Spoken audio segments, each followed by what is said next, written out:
106 on the calendar in the matter of Ward versus Price Ward. Price has been sworn in. Judge, you may be seated. Mrs. Ward, the defendant is your son, and the co-defendant is his fiancée or girlfriend. Right. You have children together? Yes, ma'am. Not together. I have a son and she has a daughter. But they live with you? Yes, ma'am. I've read your complaint very carefully, Mrs. Ward. This is your husband? Yes, ma'am. According to your complaint, you claim that your son assaulted you in his home, and that his fiancée was present, and while there is no claim that she assaulted you, she did nothing to prevent it. Correct. I don't know why you're standing up as a plaintiff, just to give moral support to your wife, sir? Well, not only moral support, but I was there also because I wanted to stop the situation with my You boy. were there on the evening of this alleged assault with your wife? Yes, I was. Why were you and your wife at your son's home? Okay, my wife had called my son up. She wanted to talk to him. This is through a prior conversation she'd been trying to deal with him for a while. About what, Mrs. Ward? Go ahead. About the TV and the VCR. Tell me about the TV and the VCR. My son and his wife, Ben, were having problems. Sean had sold everything in his house. He didn't have a good job like he does now. I mean, he was doing work, piecework. Just a second. I read your complaint very carefully. Let me see if I can make this, because this is just the background to the story. Okay. Your son came to live with you for a while. Yes, ma'am. He was supposed to pay you rent, $50 a week. Right. He didn't pay you the rent. No, Exactly. ma'am, I did pay. Shh. Okay. You claim he didn't pay you the rent. And you said, when you move, you'll leave me the TV and the VCR for the rent. And then when he moved out, he took the TV and the VCR. Yes, ma'am. And the reason you and your husband went over there that night was to take back the TV and the VCR. Yes, ma'am. Now tell me what happened when you got there. They were eating dinner. So we went in the living room while they was eating and watched TV. The children were there too, eating. They got done, came in and gave us a hug, you know, and Michelle was getting them ready for bed.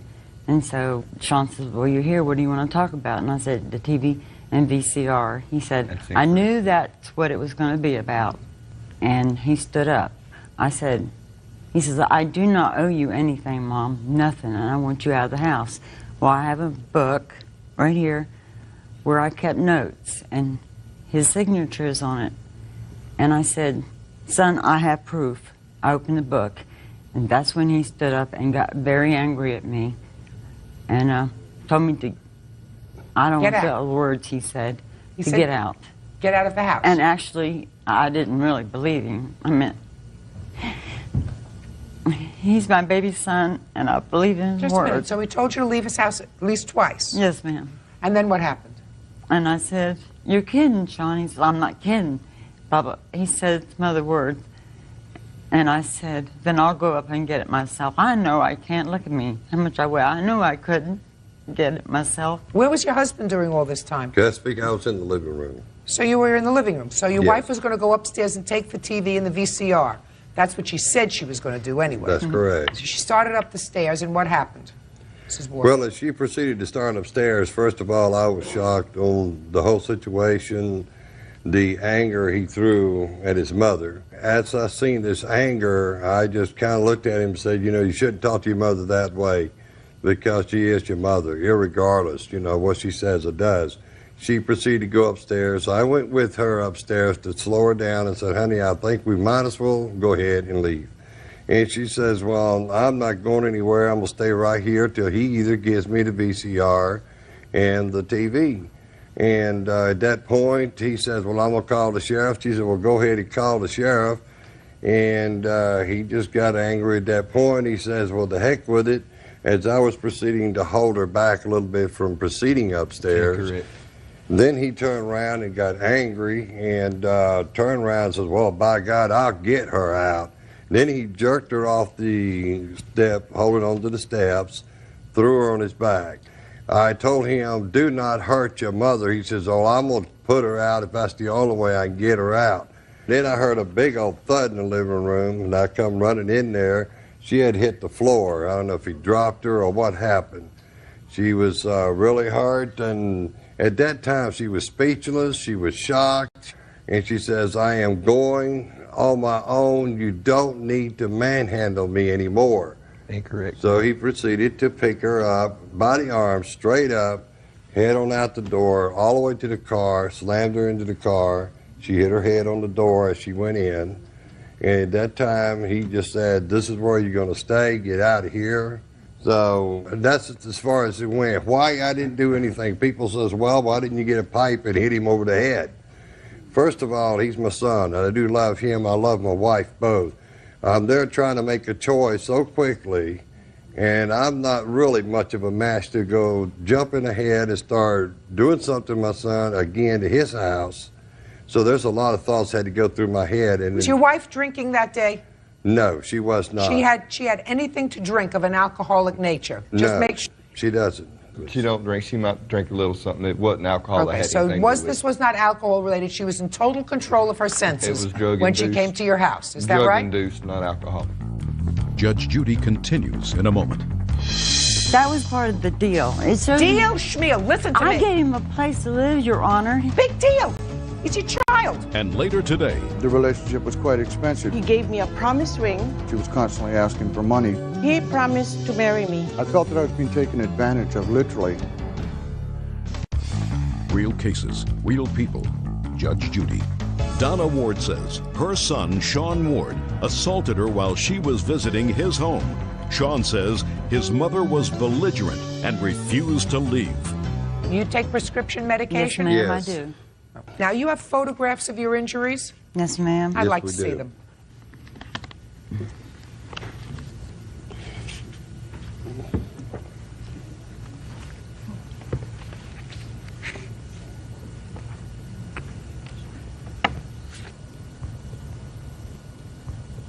The marks that I see on your arms are consistent with being picked up by your arms.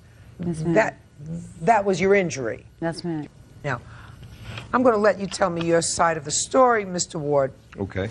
Okay. First of all, the case is dismissed for all purposes against Miss Price because she did not participate in this, Correct. other than to stand by and do nothing, which is the same thing you did, Mr. Ward. She's not even married to him. You're married to her. Why would you sue Miss Price? Because I felt like, just like he did, tried to get Sean to calm down. I was hoping that maybe she... Your I don't husband know. didn't come to your defense. Why would a stranger? Not for me, for her husband. I thought maybe she would ask Sean to stop. I mean... That's all. She's not a party to this case. Okay. So, tell me your version of the events. Your mother came to get... yes, your mother ma'am. came? My mother came to the house. I had paid them $100 a week instead of the $50 that she was agreed on to pay. So therefore, she knew the TV was paid for. She let me take it on wheel out the house. The only reason that I had any confrontation with her at all, because both my 5- and 6-year-old kids were standing in the living room, that she had asked for them to be present. I thought maybe she had a health problem that she was getting ready to tell us about. And when she did come up with that situation, I did get angry, but I did stand up and ask them both to leave. I opened both the doors, and I said, y'all need to leave. And I might have said it a little meaner, to get out of my house. Right. They would not leave. Ultimately, you picked her up and put her out of the house. Yes, ma'am, I picked her up off the steps. And that's what the marks are on her arm. That possibly could be. All right. This part of the case is pretty easy. Mr. and Mrs. Ward, you are not entitled to any damages. You entered his home with his permission. Exactly. Then he asked you to leave. You refused to leave. At that point, you are trespassing on his property. He asked you to leave again. You still would not leave. The law permits him, as I'm sure the judge told you in court when you were there on the criminal case, that he has the right to use reasonable force. Can't shoot you. He can't stab you. But he can physically take you and move you out of his property, which is exactly what he did. Now, the fact that I don't understand why you are there trying, if your son is finally back on his feet, and he's now got a good job, and he's got a home, and he's got 2 kids that he's taking care of, why in the world you would make a big deal out of a television set and an old VCR, I haven't a clue. I'll tell But you. I'm not going into that. Okay. Because there's no logical reason why you would go to his house and create a scene with 2 children there to get back a TV and a VCR that you think was owed to you for rent? I did not. I let the children go upstairs. I've asked him without the children being around. I don't know why you would ask for it at all. Because, ma'am, that was part of the deal. It showed Deal, Schmiel, listen to me. I gave him a place to live, Your Honor. Big deal. He's your child. I know, and I'm his mom. I Moms did don't go not to- want to do this. Well, you shouldn't have done Sean knows in his heart that he said, I believed in his word. And it. Mrs. Ward. Yes, ma'am. How many children do you have? I have 7. If your child has not been doing well for a while, as you said, he'd been in and out of your house, and he was finally, according to you, finally got a good job and back on his feet, what mother in her right mind would say, now I'm going to take the television set that you watch and the VCR that you watch or that the children watch in their room? There's no excuse. You could talk from today till tomorrow. I have children. I know. And for $250, you went to the house to make a scene? No, ma'am, I did not intend to make any kind of Of course scene. you did. Because No, once ma'am. he said to you, I'm here for the TV and the VCR, and he said, I don't want to talk about it I now, only please started leave. Then you decided to go upstairs and you said, I'm going to take it myself. That's creating a scene. I didn't think that I was very smart, Your Honor. Oh, fine. But he had Good. gotten a big, huge television, and I figured that he knew we were down. That TV would have helped us. We were down, and there was nobody helping us. Stop it. Your children aren't supposed to help you. You're supposed to help them. Real cases, real people. Judge Judy. Donna Ward says her son, Sean Ward, assaulted her while she was visiting his home. Sean says his mother was belligerent and refused to leave. You were arrested for assault, Yes, ma'am. and those charges were dismissed. Yes, ma'am. And I assume that they were dismissed, Mr. Ward, because they ultimately determined that you had the legal right to put your mother off the property. Correct on Is her that own right? testimony. I didn't even have to testify. Right. You can't sue her. Right. Here, you can't sue her. Correct. The district attorney determined that there was sufficient evidence to go to trial with because your mother had your fingerprint marks on her arms. Correct. Why she proceeded that far, I don't know, but she did. So you have no right to sue her for false arrest because you did, in fact, put your hands on her. You weren't in fear of your life from your mother. No, You weren't in fear of life, and certainly not from No, your ma'am. father because he didn't do anything. No, ma'am. I intended no harm, and due respect to you and her, I do love my mother. Only thing I have here is the bills that I had to pay, my lawyer bills, You and shouldn't have put your hands on your mother. and then been out. You shouldn't have put You're your, absolutely correct, You shouldn't ma'am. have put But your hands I on was your mother. looking Pay your forward- own bills. I was looking forward Case to is my dismissed. kids. That's all. Parties are excused. You may step out. I have always believed in his word, and if you can't stand by your word, what else do you have? He's upset with the fact that he's fighting with his mother, which no person wants to be, and I just wish it would all be over with. I would like us to be a family. I don't know if that's possible. What I wanted was just my name to be cleared, and that happened. So I'm very happy about it. And now the next case. All parties in the matter of Brown versus Valero. Step forward, please. Home health care provider Greg Brown is suing his ex-fiancée, insurance claims assistant Christina Valero, for an unpaid loan. Christina says Greg forgave the loan when they began dating. Mr. Brown, you claim a loan to the defendant. Yes, ma'am. When she was in some financial difficulty. Yes, ma'am. The loan was for rent. The loan was for, I think, $2,300. Yes, ma'am. You were paid back $200 from a relative of hers. Yes, ma'am. With an outstanding balance of $2,100. Yes, ma'am. However, she says that you forgave that loan after you started dating. Is that what your defense is? Yes, Your Honor. Okay. When did you meet her, Mr. Brown? Early September, Of what year? 2001, ma'am. And when did you make this loan for the rent and under what circumstances? She came to me, she gave me a phone call and said that she was going to be thrown out of her apartment.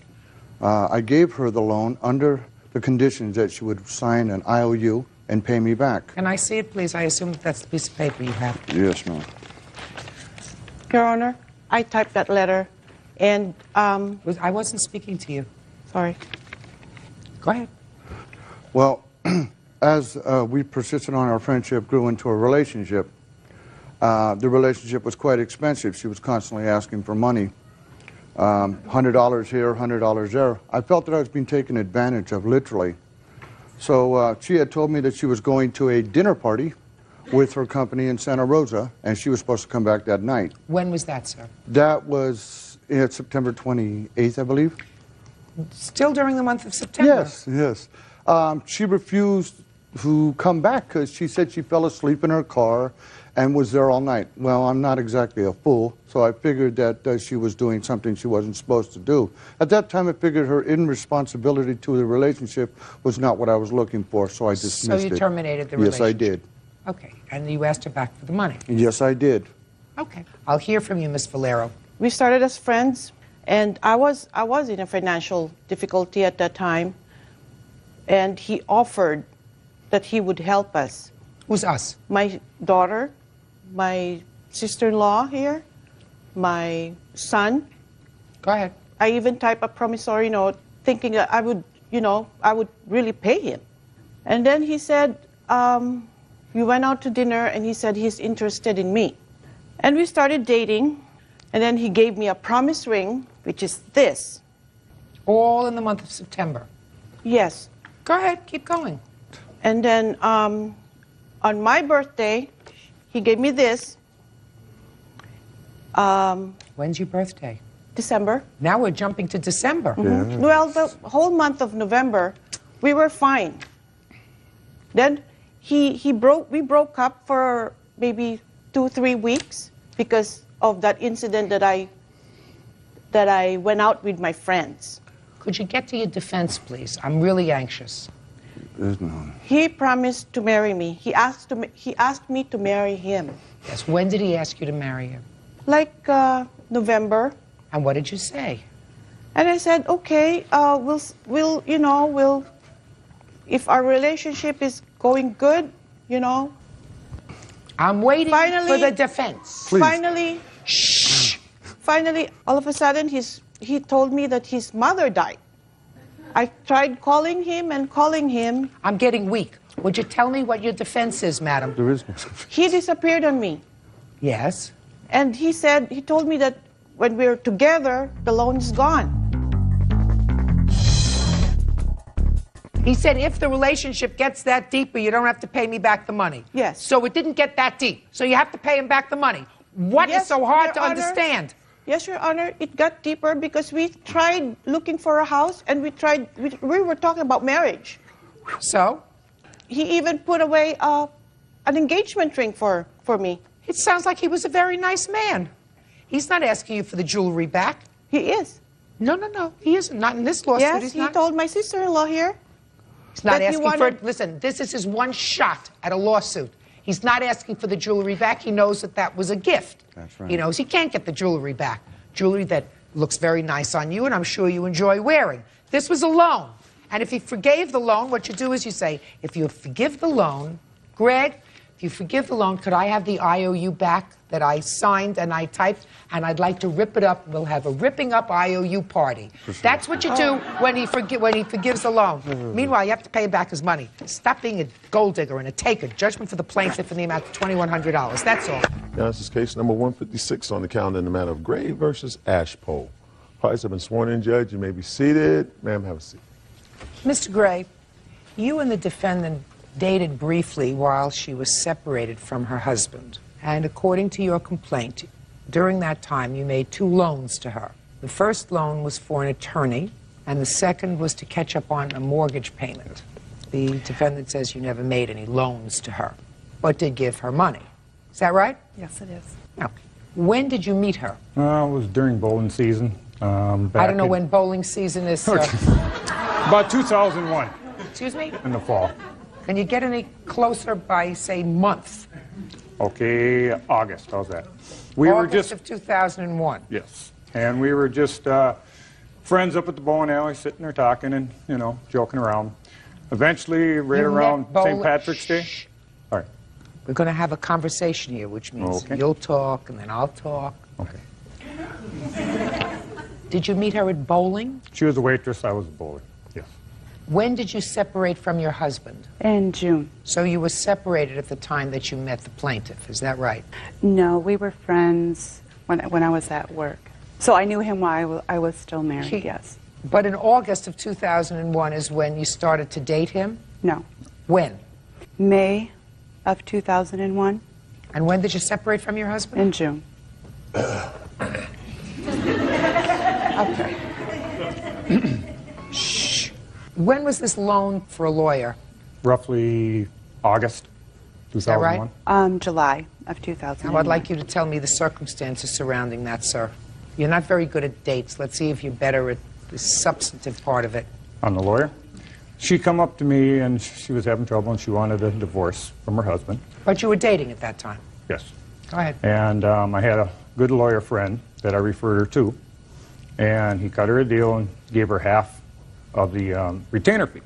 So I gave her the $750 in cash so she could go get things taken care of.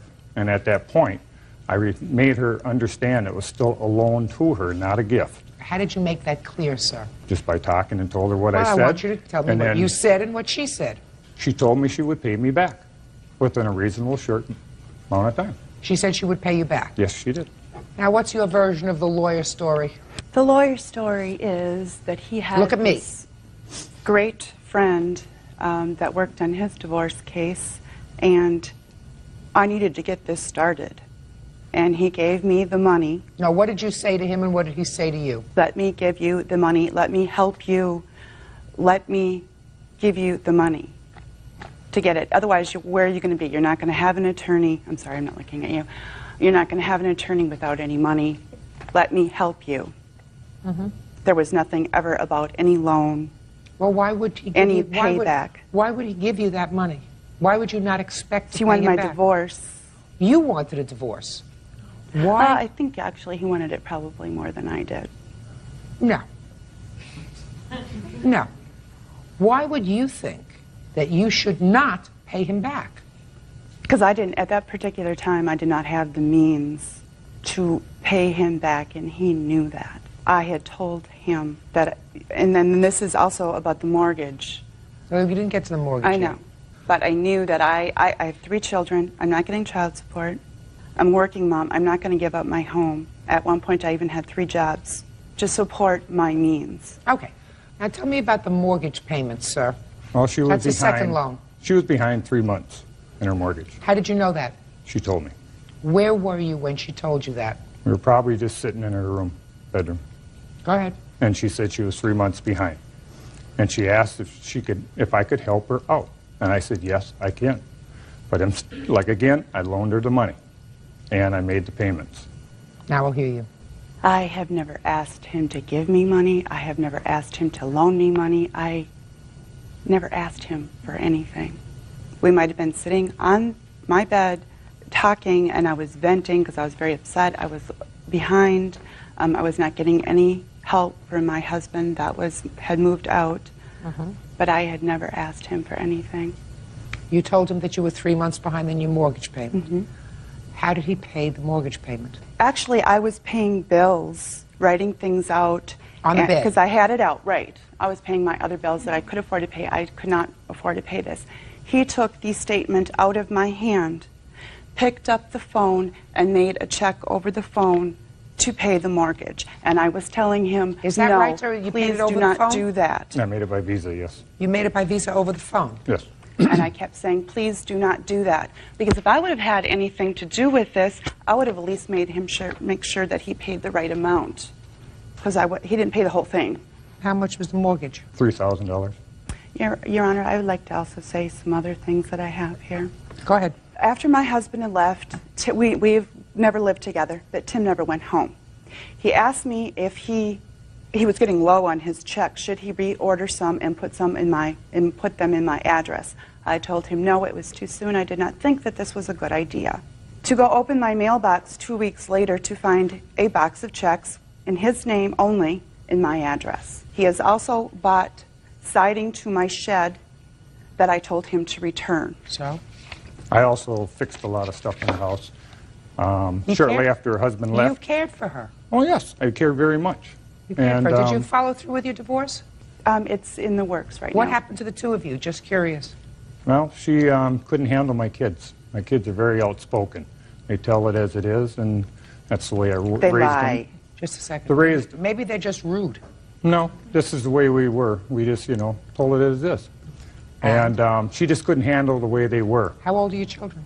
I got 4, 22, 21, 19, and 16. And, you know, I love them dearly. And she couldn't handle it, so she, you know, went her way a little while. Before I knew that, she was starting to date another guy from the bar. Past I heard that she was back with her husband again, from what I heard, and here I am. Is that true? No, it's not. You heard wrong. Yep, okay. Judge Judy continues in a moment. She was very manipulative in what she did a lot of things. That's not what you told me But I before. don't loan that type of money without. Yes, you do. No, I don't. You do if you're in love. And later today, Mr. Bridges, what date did they take the computer home? Forgive me. Oh, great. I'm a little nervous. I apologize. Don't be nervous. I only eat litigants on Tuesdays. Just Tuesdays. real cases, real people. Judge Judy. Tim Gray says ex-girlfriend Lisa Ashpole owes for a loan to retain a divorce attorney and a separate loan to pay her mortgage. Lisa says Tim was attempting to buy her love. Mr. Gray? Yes. I am usually not predisposed to finding that monies paid under these circumstances are gifts. I'm usually predisposed to find that even under these circumstances, there is some obligation to repay money. Because if I find that one person is trying to get over on another, I think there's a certain inequity there. If you care for her more than she cares for you, and she's using that and is sort of bilking you for money, I think that that's an immoral thing, and that shouldn't happen. I don't get the sense of that here, sir. I really don't. What I do is sense, Mr. Gray, that you cared for her. You wanted her not to be stressed. You knew she was hardworking, and she was trying to make ends meet. She wasn't getting much money from her husband, the father of these children, and you wanted to help her because you cared for her. You had checks printed with her address. You planned on moving in to her home. You planned on being a family together. So I don't believe that under those circumstances you would have said to her, this is a loan. But I don't believe that that happened, sir. I believe that when she was sitting on the bed and being very unhappy because she had all of this mounting debt, you, in a very magnanimous way, like a hero, got up, went to the phone, called your Visa, and said, I want you to pay this bill. that wasn't the way it happened. Your I Honor. think it probably was, Mr. Gray. She was very manipulative on what she did a lot of things on. That may be true, sir. That's not what you told me But before. I don't loan that type of money without. Yes, you do. No, I don't. You do if you're in love. You do if you're in love. You say, I want us to be together, and I want us to have a future together, and I don't want you to be stressed, and I want to show you that I can help take care of you, and that's what I'm going to do. And I believe that's what you did, Mr. Gray. And while my rulings usually do not go this way, I don't believe she was being manipulative. I believe that you were being in love and reacting appropriately, and unfortunately it didn't work out. Maybe You say I it was was. because of your kids. Maybe it was. But certainly, I don't believe she was being manipulative. I think that in the time that you were together, I think that she probably cared for you. Is that true? Well, she cared, but she also agreed that she would pay me back. I don't believe that, Mr. Gray. Your case is dismissed. Under excuse, you may step out. They're just outspoken. I don't have a problem with the outspokenness because I can be very outspoken as well. She lied through her way and got her way out of it again. His 16-year-old slapped my 6-year-old and left a big welt on his buttocks. Yeah. And now the next case. All parties in the matter of Beausoleil versus Bridges. Step forward, please. Doll artist Carol Beausoleil is suing computer business owner Jeff Bridges for a refund on a computer. Carol says Jeff sold an outdated computer to her minor son. Miss Beausoleil, where is your son? He didn't come because he's afraid to go on planes, and he just felt really awkward, and How old is he? 17. He didn't come because he's embarrassed. I can understand why he would be embarrassed under the circumstances of this case. Oh, okay, According to yeah, your you're complaint, Ms. Beausoleil, your son wanted a computer, and he had a friend who worked in a computer store. Two of you discussed it and thought it would be a good idea for him to go to the computer store where his friend works. Are you the friend? Yes. For him to buy a computer, a used computer, because he needed it for the internet. Right. So he went with his friend to the computer store owned by the defendant and was sold a used computer with a monitor. The whole package was $420? Yes, ma'am. Good morning, by the way. Good morning. And you say the computer crashed at some point and you want your money back. Yeah. What date did you sell the boy the computer? Speaking to me, Your Honor? Yes. Your I'm Honor? looking at you, I'm talking to you. Sorry. I sold it on March 28th of 2002, and it was a used computer system. Okay. And you told him it was used? Yes, I did. Did he give you a deposit? Yes, he gave me a $50 deposit. Did he take the computer with him? No, not right away. So he really bought it on layaway? Yes. Now, when your son came home, your son was 17 at the time? Yeah. Did you discuss with your son that he had found a computer that he liked and he put a $50 deposit on it? Right. Is that right? Yeah. So did you go down to the computer store to Yes. look at it? Yeah. You did? Yeah. It looked brand new. Well, But- you knew it wasn't brand new. No. You knew it was used. It was a few years old. When did you take the computer home? It was about a month after. We brought it home. Just to answer my questions. Your son isn't here, Okay. so I have to do this my way. Mr. Bridges, what date did they take the computer home? Forgive me. Oh, great. I'm a little nervous. I apologize. Don't be nervous. I only eat litigants on Tuesdays. Is this Tuesday? Real cases, real people. Judge Judy. Carol Beausoleil says business owner Jeff Bridges sold a worthless computer to her minor son. Go ahead. Okay. $328 is what I have. $328 is the first payment of $50, Oops, Mr. Bridges. I'm sorry. Actually, Your Honor, if I may show these to you, because Why? If you can't find it, why are you giving it to me? I don't get paid to get tortured, Mr. Bridges. Well, she you says it was a month later, so let's say it was a month later. Okay, They yeah. made the final payment, you gave them the computer. Yes. All right. Now, Ms. Beausoleil, you now bring the computer home. Who made the last payment, you or your son? I gave my son the money to go and put down. All right, after you had already been there to see it. Right. Fine. If I may, Your Honor, she actually came into this, the store to make the last payment and a check. Well, you had to bring it in the car. We had, you know. Oh, so you went and made the last payment. With my son. Fine. No. You went. You're the adult. Your Yeah. son is a minor. He cannot enter into a Right, contract. right. Okay. That's the problem. Yeah. If your son had gone in there alone, Mr. Bridges might have had a problem. But your son didn't go there alone. He went there with you, Miss Beausoleil. Right. You knew you weren't getting any guarantee with the computer. Oh, yeah, there's a guarantee. I have a guarantee here. Let me see it. And I have this over here that I underlined. Let's see what the guarantee is. Well, where's the guarantee? At the very bottom. It says all repairs are guaranteed for 30 days. But, I mean, as far as the warranty, too. There's a warranty on it. Listen, help me out here. Just let her point it to you, Bird. You can point it to me, and then make my life easier. May I speak? No. Okay, sorry. Okay, he reassured me, I mean, you know, because we were going to have it fixed, and then... Miss Beausoleil, there was no warranty with this computer. The piece of paper that you gave me said that all repairs done by them are guaranteed for 30 days. You have a document there that does not have a warranty. Is that correct? Okay, but on the day we picked it up, from that date on, we still had the 30 days. No! You don't have 30 days. You didn't Well, you have know, a computer repaired. You bought a computer, a used computer that came without a warranty, which is exactly what I said. Yeah. Yes. Okay. It's getting harder. Now, you bring the computer home. Mm-hmm. What happened when you got it home?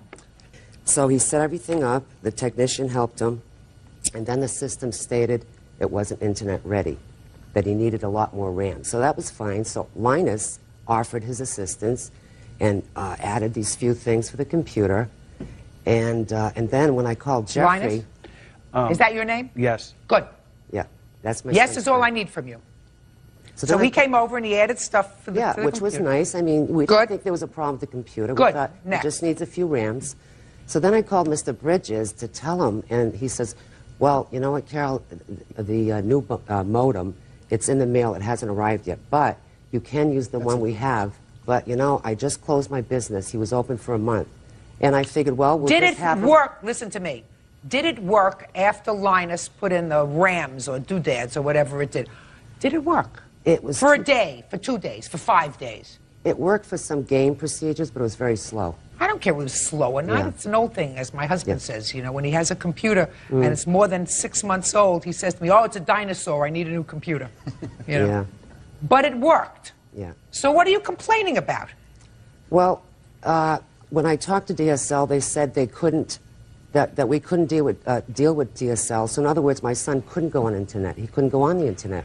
What do you want from me? What do you want from Mr. Bridges? You should have made all of these inquiries before you bought the computer. Before you bought the computer. You bought a computer that did not have any warranties whatsoever on it. Yeah, but he gave me his phone number and said, Carol, if anything goes wrong, just give me a call. So I did. He hung up on me. I had to call the police, and then he did. What'd you call the police for? Because he called me a controlling, and he pressed the button. He pressed the button. So and it's you bothered the police with that? No, but it seems like when he sold the computer, and after we had it in our house, oh, well, no big deal. I mean, that's what happens. He's a merchant. Miss Bosley, do your homework better the next time. If you buy something that's used, especially a computer, what I suggest you do is, I suggest you read all kinds of magazines, get a hold of Consumer Reports, get a hold of everything else, and make an informed judgment. When you're buying something used, it's no different from buying it off the street, unless you get a guarantee from someone that they will honor repairing, maintaining it, or whatever for a period of time. Well, the fact that he went out of business, he doesn't have to stay in business to satisfy you. If he can't make a living, he's entitled to go out of business. Yeah. You bought a computer with no recourse because you have no guarantee. And anything that's not in your contract, the fact that he gave you his phone number, you cannot amend a written contract, which is what you have, with an oral statement, call me if you have any problems. That's what everybody says. That's like the check is in the mail. You know, call me with any problems. Ms. Bosley, you should be wise enough not to get involved with something like this. But see, it was because of Linus being my son's friend. Linus knows more about computers. My son is kind of illiterate when it comes to computers. Then buy him a new computer with a guarantee. Yeah. Yeah. Case is dismissed. Now, this is case number 200 on the calendar in the matter of Wofford versus Cox. Parties have been sworn in, Judge. You may be seated. Folks, have seats. Ms. Wofford, you and the defendant, according to your complaints, had an off-again, on-again relationship for about 7 years. Correct. The last time it was off again, it is your claim that he came into the house and took all the property, half of which was yours. He says he got sick and tired of being tossed out with the clothes on his back over the 7-year period and decided that he was going to take the property this time because he paid for it and it's his. He's got a counterclaim for a truck that he purchased for $750 that he says was put in your name because he had some driver's license problems and you had the truck towed onto your property and he wants his truck back. Is that right? Yes, ma'am. So my question is, why are you bothering me? Together on and off for 7 years, not married. You see, we don't have courts here for those people who choose just to live together. We have courts for people who are married and divorcing. You know, the property is either community property or it's property that is divided by equitable distribution. But you expect me to go back and figure out who bought what? Is that what you want? No. No. So what do you want? I would like half of what was given, or half of what was ours. Who bought it? We bought it together. We shared all of our monies together. Did you have a joint bank account? No, we did not. You mean you would see a TV and you would say, well, the TV is $500. Here's $250 and here's $250. That's correct. Show me. No, the burden is on her. Okay. Just listen to me. The burden is on her. Okay. I would be more than glad to show you proof of receipts, but when he came into my house after the day he broke the restraining order, they took all the receipts. They took the contents of the file came. So I have no receipts. I have pictures of what the TV looks like. I have warranty cards on it. Did you That's go all into I the have house after there was a restraining order filed against you? I thought I was illegally served. I even called the courts. It was the next day. I went back and only took what things were mine. Tell me what you took. I took my TV, my camping gear, my skis, and things that my parents have given me over the years. tin cans that we collect. What else? And my clothes. VCR that a friend of mine owed me $20, and he gave me his VCR instead because he didn't have the money to pay me back. What else? That's all I can remember. Okay. Now, how long did you live in this apartment together? About 5 years. Is that right? Yeah, a little over 5 years. Did you sleep in a bed? Yes, we did. Did he take the bed? No. Did you sit on the couch? Shh. Did you sit on a couch? Yes. Did he take the couch? No. Did you eat on a table? Yes. Did he take the table? Yes, he did. Kitchen table? Yes. Did you take the table? Yes. I just purchased it. Just a second. Took the table. Take the chairs that went with the table? There was 2 chairs with it. 2 chairs. Now let's go back to the living room. There's a sofa. Yes. Is there any chair in the living room? There was 1 chair. Did he take the chair? Yes, he did. Is that right? The recliner chair that my mom gave me, yes. Where did she Gave us. Did My his mom mother never gave you anything. Shh. Come on. Swafford. Did the recliner chair come from his mother? Yes. Is there a cocktail table in the living room? Yes, there was. Okay. And? He took that also, which was a Christmas gift.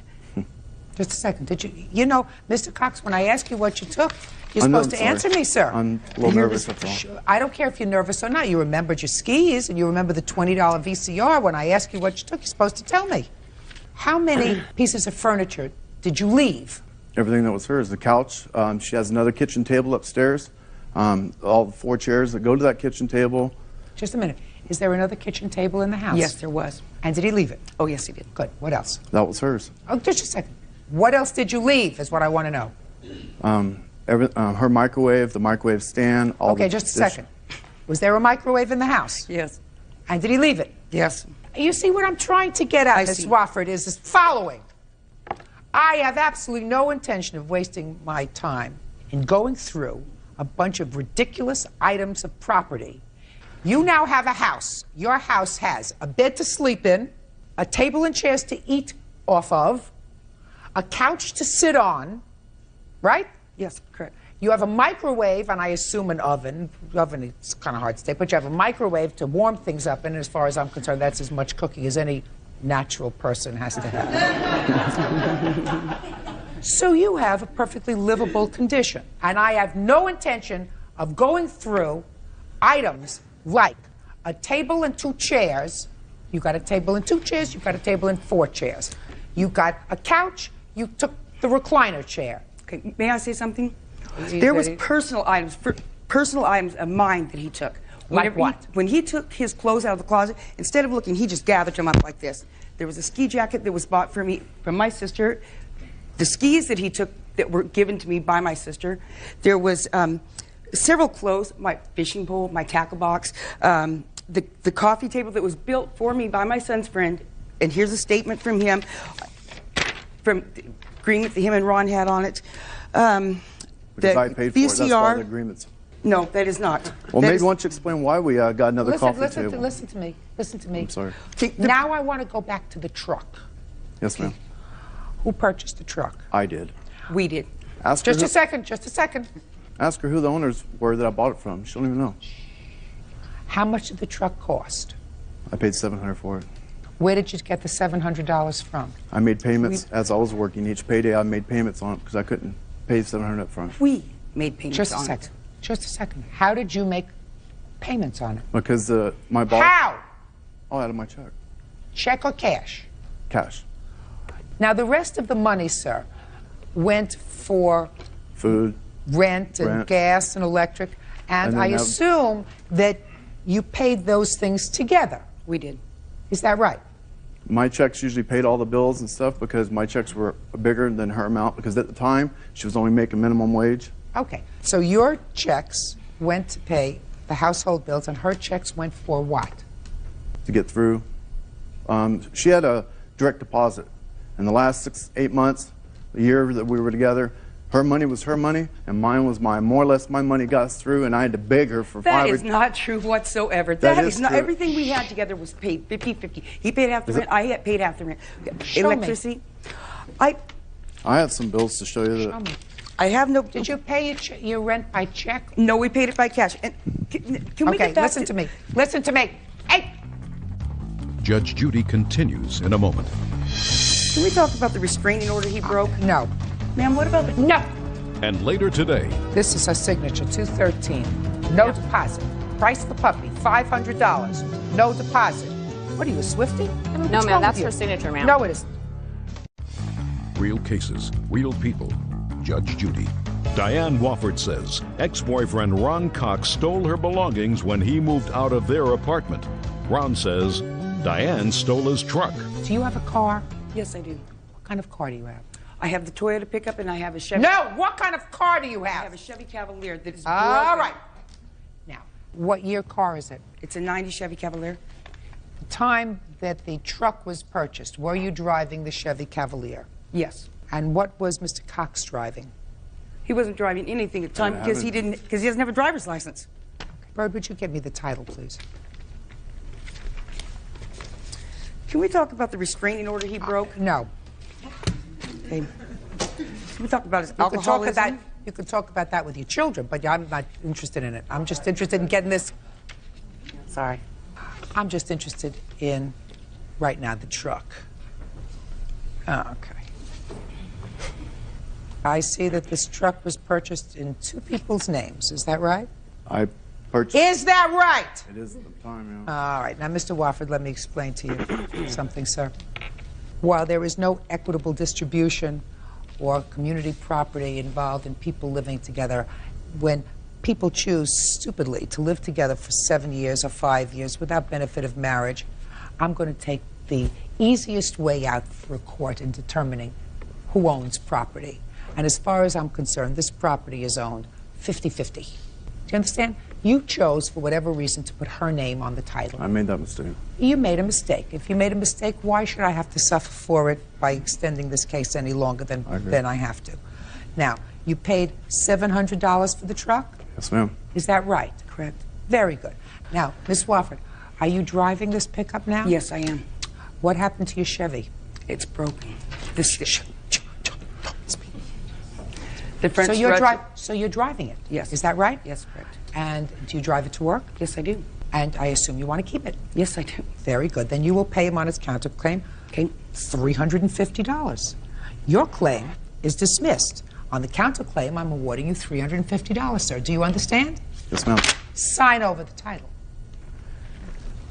What about all my stuff? What about my personal belongings that he has taken out of my home? Sign over the title.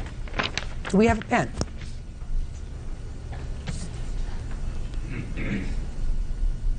Your Honor, may I say something? No. Ma'am, what about the... No! You're getting a truck, Miss Wofford, that in all probability you had nothing to do with paying for, and you're getting it at a bargain price. Do you understand? I guess. Do you understand? Worth at least as much as the fishing pole you say that he took. And that somebody's skis that... Did you sign it, sir? Yes, ma'am. Perfect. Now, Bird, would you hand that over to Miss Wofford? And then, Bird, would you do me the last favor? Sure. Would you show them out? Parties are excused. You may step out. This man came into my home, ripped me off. I have a restraining order about his alcoholism problems this man has had. The whole relationship was abusive, both physically and mentally. He's a nothing. He's a no good. He'll always be a no good. All parties in the matter of King versus Hillegas. Step forward, please. James King is suing his ex-girlfriend, Connie Hillegas, for unauthorized charges she made on his. James says Connie took advantage of his kindness. Mr. King, you and the defendant were involved in a relationship, and according to your complaint, you gave her a credit card. The credit card was your sole responsibility. Did it have her name on it? I placed her on the account, yes. The payment of it was your responsibility? Yes. Solely. And it was, for what purpose did you give her this credit card? Connie had become ill, and she was out of work. She did not have insurance, and she needed medicine. And I told her she could use the card in emergency situations, but also made it clear that she needed to pay the bill when it came in when she was employed. How long had you been dating at the time? About a year. Were you living together? No. What kind of credit card did you get for her? It's a Sears MasterCard. And when did you give it to her? I gave it to her approximately April of 2004. April of 2004? Yes, ma'am. And she had it until when? Until October of 2006. Who was getting the bills? She was. We had put the address for billing to her apartment, so that she could pay the bill when it came in, and I wouldn't have to bring the bills over to her. When did you terminate your relationship? Probably August of 2006. And between April of '04 and August of '06, you had no knowledge that there was anything happening with this credit card, that there was any delinquency with this credit card, because all the bills were being handled by Miss Hillegas. That's correct. Is that right? Partially correct, yes. Well, were you paying the bills as they came in? Yes, ma'am. The account had been more than once substantial amounts of money on it. I paid it off, Mr. King did live with me. I have many witnesses to that fact. Just a second. I didn't ask you anything else. What happened, sir, in October of '06?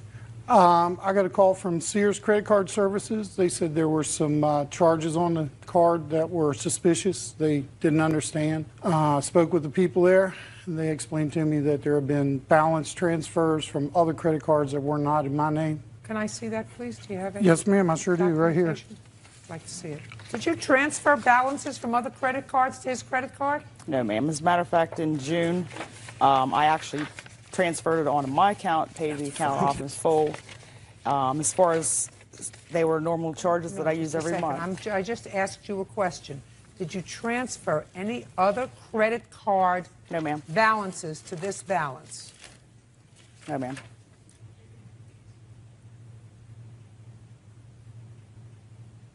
You did transfer. Capital One card, Merit Bank card, $700. What was the date on that? October 5th.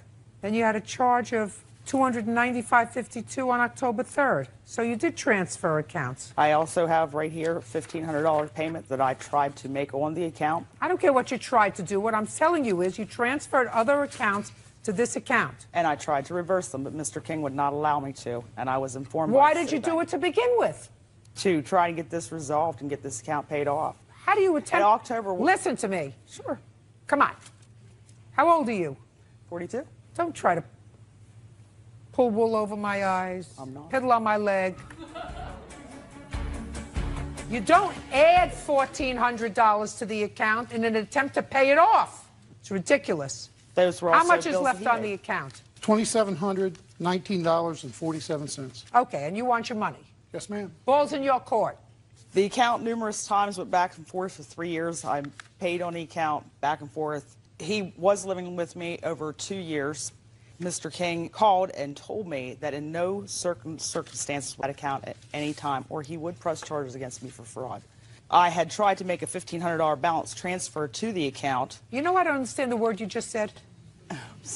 I mean, I don't understand the relevance of a word that you just said. Because I tried to pay on the account. He forced it and said I could not. I want to know why you don't owe him this money. What's your defense? My defense is Mr. King lived with me for almost 3 years. He never paid me a dime. So who cares? It went back and forth for What's different back things and that I've forth? I gotten don't for it. understand. What's back and forth? Things that I've paid for, he said the account, if he'd left the account alone, I would have gladly paid it. He wanted me to make cash payments to him on a monthly basis. Because of his temper and other hostilities, I didn't want to have to be Do you know that I don't make believe payment. a word you're telling me? That's not a word you're telling me. That's fine.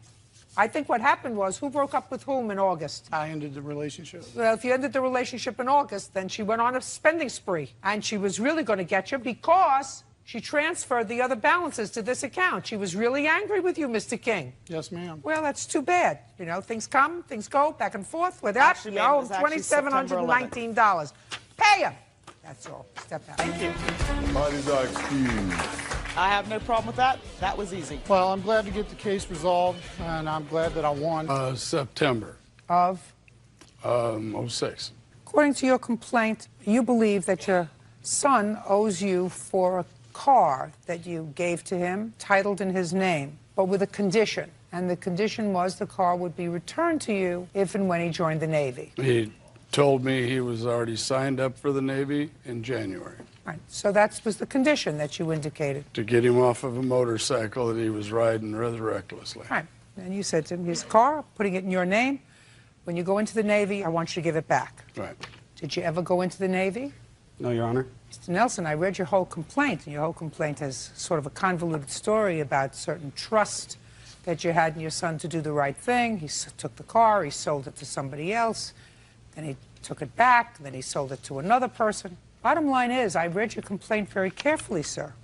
And your complaint is clear. What you said in your complaint, which was you gave him this car, you transferred the title to him, is that correct? He insured the car himself, is that correct? Yes, Your Honor. Did you pay for the insurance yourself? Yes, Your Honor. And how long did you drive the car? Only for a couple months, Your Honor. Then you sold it and bought something else. Yes, Your Honor. Mr. Nelson, stop playing with your papers. Okay. Because you're not going to understand what I'm saying to you unless you pay attention. Gotcha. If I believe what you say in your complaint, you made him a conditional gift. And the condition of that gift was that the car would be returned to you when he entered the Navy. But he has not entered the Navy. Okay. So how can you get the car back? Or the value of the car? Okay. Do you understand? I know that you're angry with him. I don't know exactly why. Maybe we can resolve that. But the conditional gift that you made to him it becomes a permanent gift if he never joins the Navy. Is it your intention to join the Navy? No, Your Honor. Why not? I decided to keep pursuing my medical field that I am now. And not join the Navy? Okay. Ever. When did you give him the car, Mr. Nelson, just for my own information? September 2706. And you titled it in that same month. And when did you sell the car, sir? Down in October around. Who'd you sell it to? I didn't personally meet them. My stepfather actually had it in Desert Hot Springs, and he sold it for me. To whom did you sell it? To a private party out of Banning. Stand up. How much did you sell it for? Your Honor, Christopher owed me some money, so he'd gotten another vehicle. So in lieu of the money that he owed me, What did he owe you money for? Personal loans. Explain it to me. Just everyday living, helping him with insurance, paying for some of his tuitions through furthering his education in the EMS field, things of that nature. How much did he owe you? About $4,500. Educations are expensive. How long have you been married to his mother? Since July of '06. You were divorced in September of '06. So how could you be married in July of '06? It was a typo on the court's behalf, and we're since straightening that out in litigation. What do you mean you're straightening that out? What does that mean? Well, what it means is there was a typo that instead of putting a 9 when the divorce would have been finalized, it would look like a 7. So we went forward with the wedding. Come to find out later that it was a typo, so we're in litigation now at the courts to rectify that. Why don't you just get married again? We will, sir. Ma'am, when we're done with this.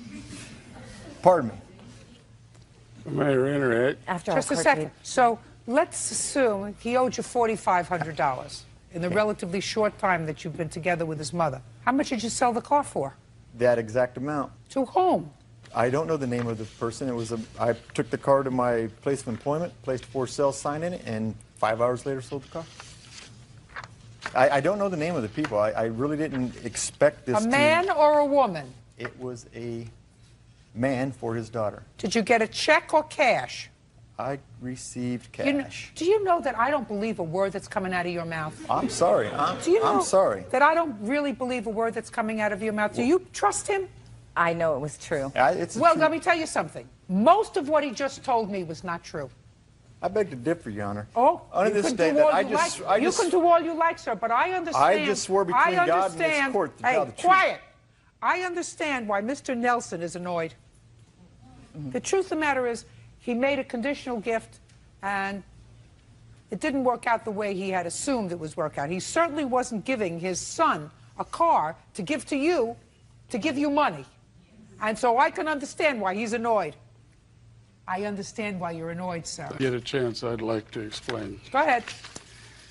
First, the car was stolen from her. She has a judgment on it. A judgment? What do you mean it was stolen from you? He sold the car to her, not to him. Who sold the car to her? Christopher sold the car to her. Which is Christopher? Christopher. You sold the car to this lady? For $7,500. I'm speaking. No, Your Honor. You did not. No, Your Honor. There's the judgment. I'd like to explain. Go ahead.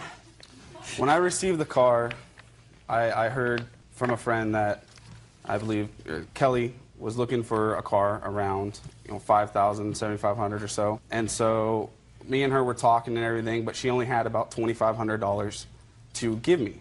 I knew she was going through some hard time, so we made a verbal agreement that she was to have possession of the car and I was to retain ownership until final payment.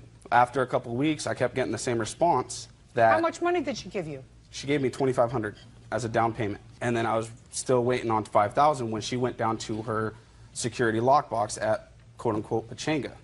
Well, after many weeks of trying to talk to her and give me the same excuse, it wasn't until after I talked to a lawyer and a detective from the Murrieta Police Department about the legal part of it that I was in full right to go and repossess my vehicle. What'd you do with the $2,500?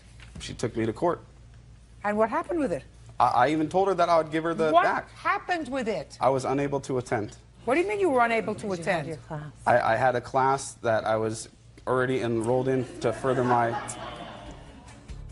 Judge Judy continues in a moment.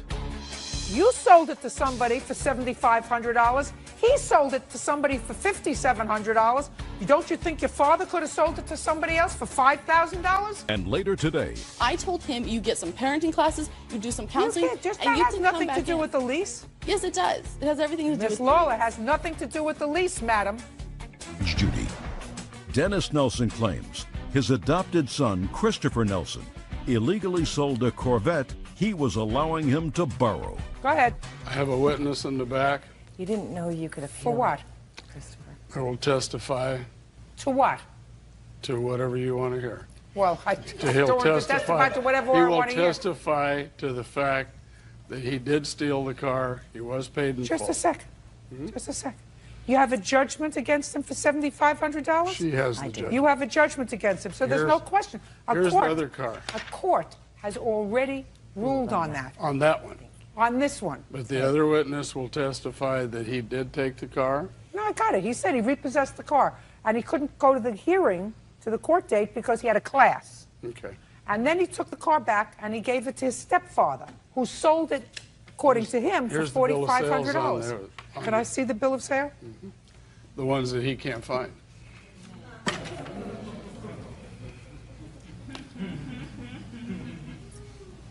Your last name is Mater? Yes, ma'am. Well, I have a bill of sale, sir, with your signature on it, indicating that you sold this car to Joanna That's for the name. $5,700. I don't recall it being 57. Well, why don't you take a look at this, sir? Okay. I don't remember it being that much either. Obviously, this is a second-generated bill of sale with the price altered. I'm not a liar. I am a man of integrity. Have fun. Listen, I don't have to get into all of this. You can sit down. I can understand why your father is angry with you. He made a gift to you. He was hoping that you would be able to use that gift and drive safely with that gift. And he didn't do it to line the pockets of anybody else, including taking care of the bills that you allegedly owed to your stepfather. He was trying to help you. Do you understand? Yes, Your Honor. Well, is there any reason why you did that? What, Your Honor? Took a wonderful gesture and made it not wonderful anymore. It wasn't a wonderful gesture, Your Honor. No, it wasn't?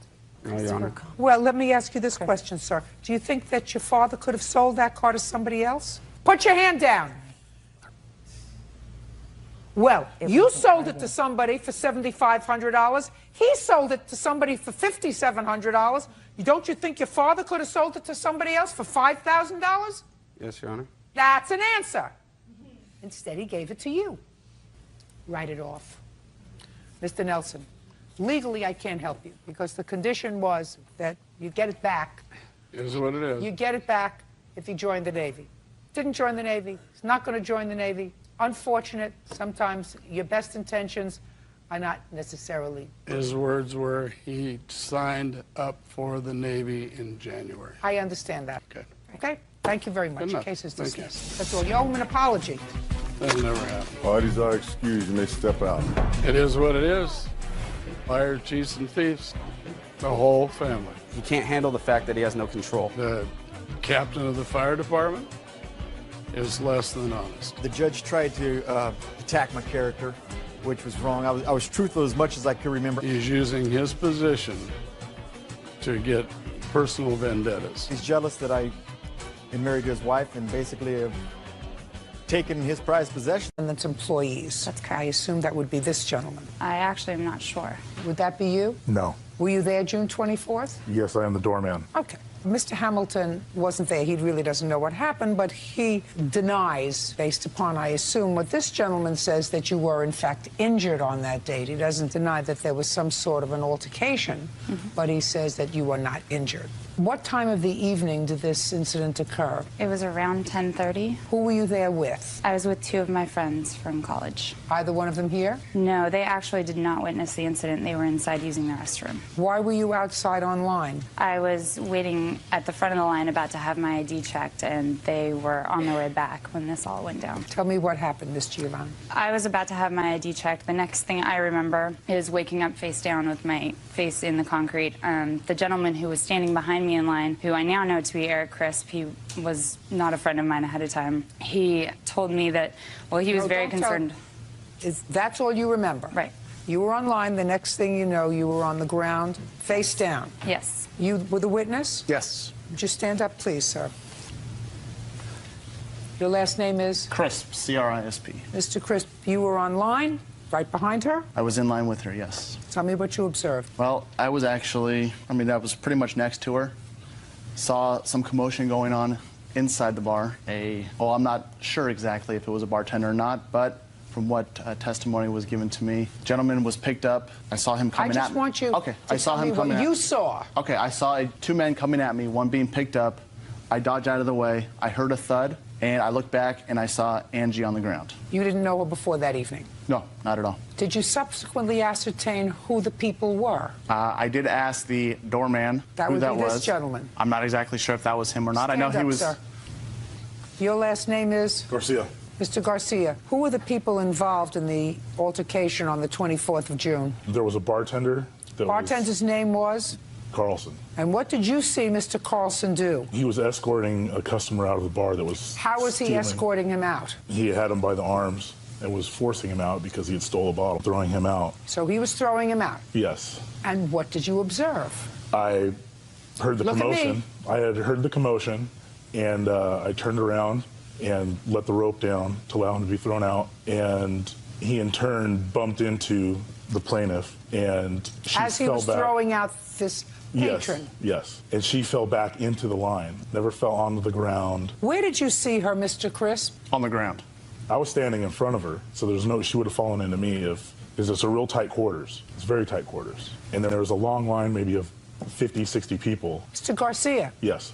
Did you ever meet Mr. Crisp before? No, ma'am. Has he ever been to the bar before? Not that I know of. What do you do for a living, Mr. Crisp? I work as a senior finance analyst for a law firm. How long have you worked for the law firm? Approximately a year. Graduate from college? I did. Professional school? Yes, Cal State Fullerton. Mr. Garcia? Yes. You think of any reason why Mr. Crisp, who is unknown to the plaintiff, would not only testify falsely, sir, but take time to come to court to testify on her behalf, that he turned around and saw her on the ground, Mr. Garcia? I can understand why you might say she never fell on the ground. Why?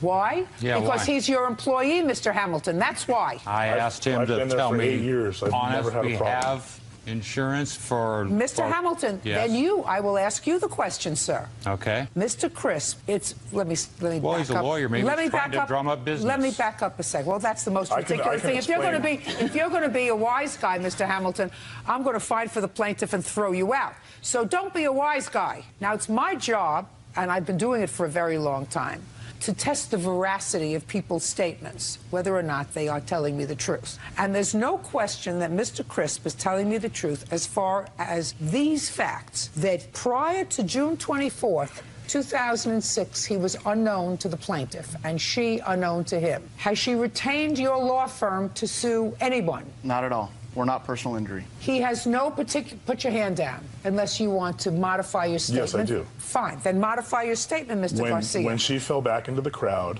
the people that frequent the bar, young, 21, 22 years old, were saying, oh, sue the bar, sue the bar. Everybody thinks that that's funny. Oh, sue the bar.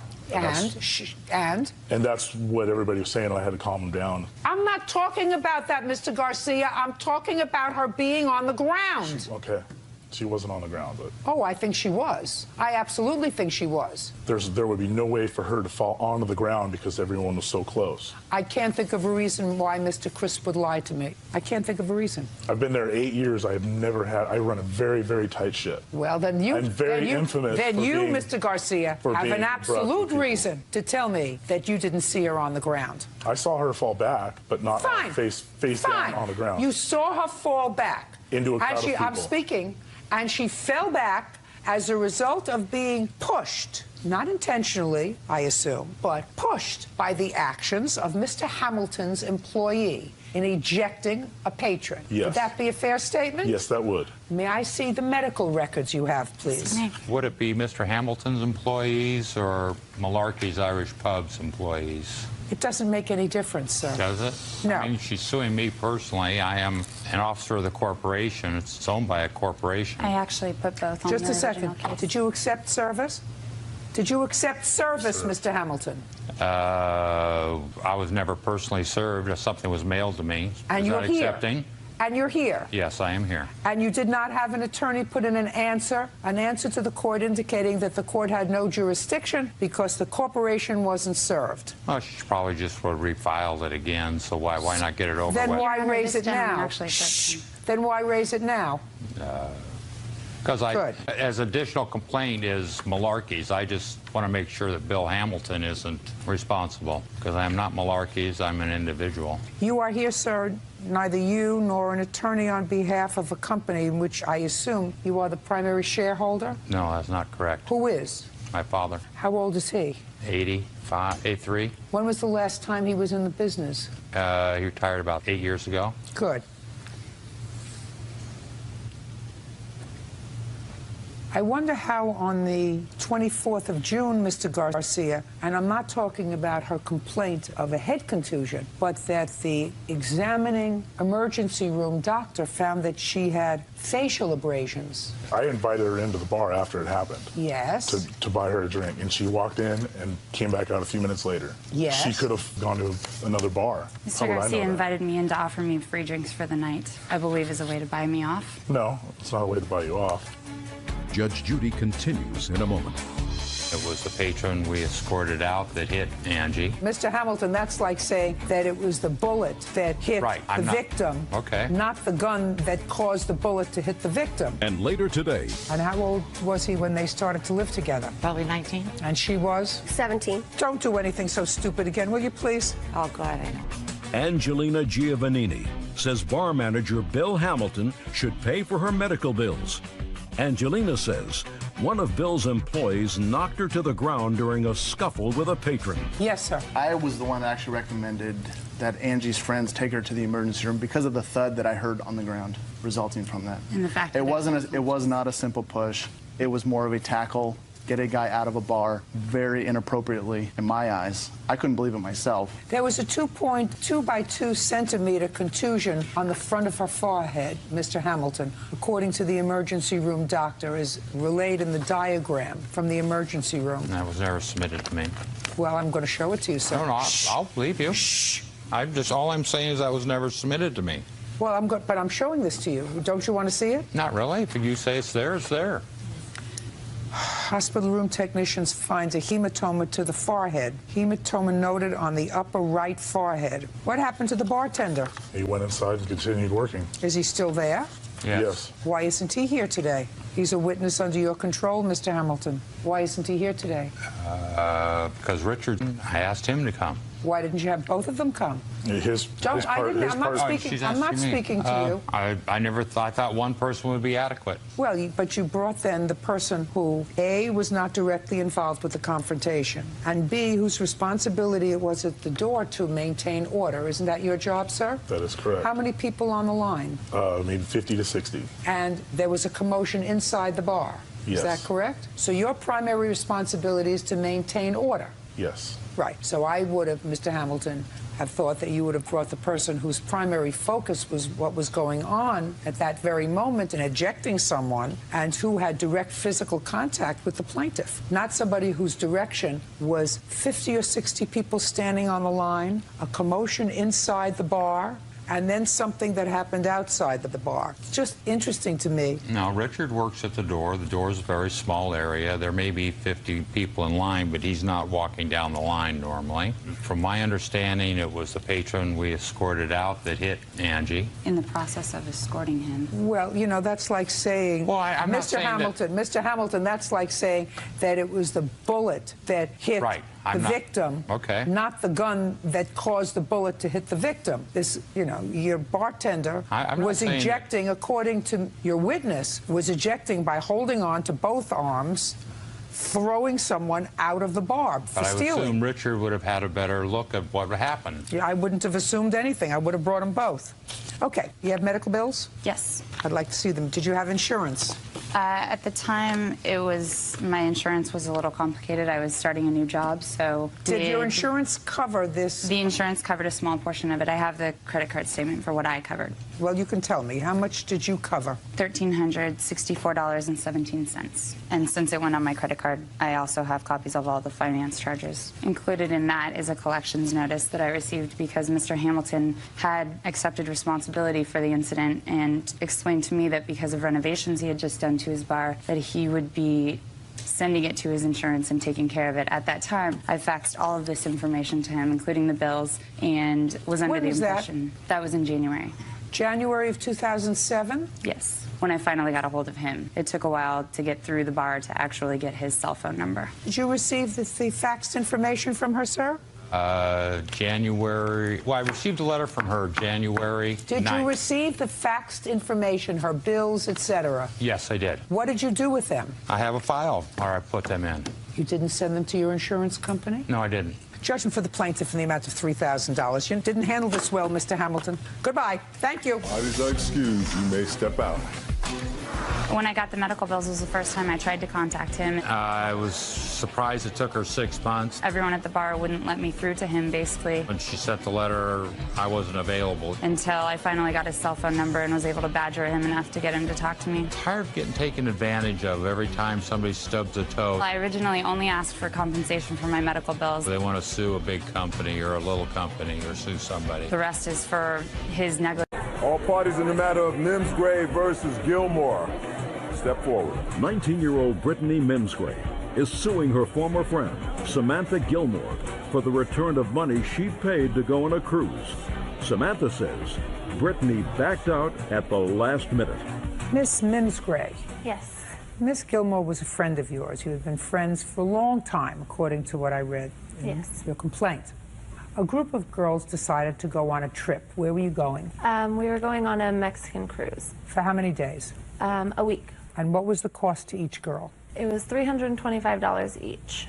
Very reasonable for a whole week. Yes. Do they feed you on this trip for $325 for a week? I actually don't know. I didn't go.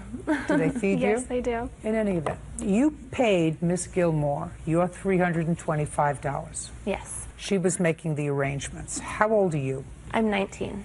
And you? 19. Am I correct that someone in the party had to be 21 in order for the girls to go? Yes. What you tell me in your complaint is that one of the girls, I believe her name was Ashley, was the 21-year-old, she backed out. Yes. So now you have a predicament. You've paid your $325, as have other girls, and unless you found someone else who was 21 years old, you couldn't go. Yes. So according to you, you waited for a while to see if somebody else was going to go and somebody else was going to go, and nothing happened, so you made other plans for that period of time. That's what you say. And according to you, Miss Gilmore decided to take her brother. Yes, well, actually... Decided to take her brother. He was going to pay for himself. And his brother had a friend whose name was? Gaius. Gaius? Gaius Mike. He goes by Mike. Good. His name was Mike. Mike went on your ticket. Yes. And you want the money. Yes. Didn't Mike pay? No. Why not? Because we had made oral agreement that Mike was going to pay after the cruise, but Brittany showed up at my house the day before. We left saying that she wanted it then. Just a minute. Who did Mike make the arrangement with? With you? With me. He made with me and she made with me. Just a second. So Mike made the arrangement with you that he was going to pay for the trip. Yes. And you told her that Mike was paying for the trip. That was your agreement with him. Yes. Now, she's suing you because you told her, you're going to get your money for this ticket. That's what you told her. Yes. Go get the money from Mike. She has no way of suing him because they did not have an agreement.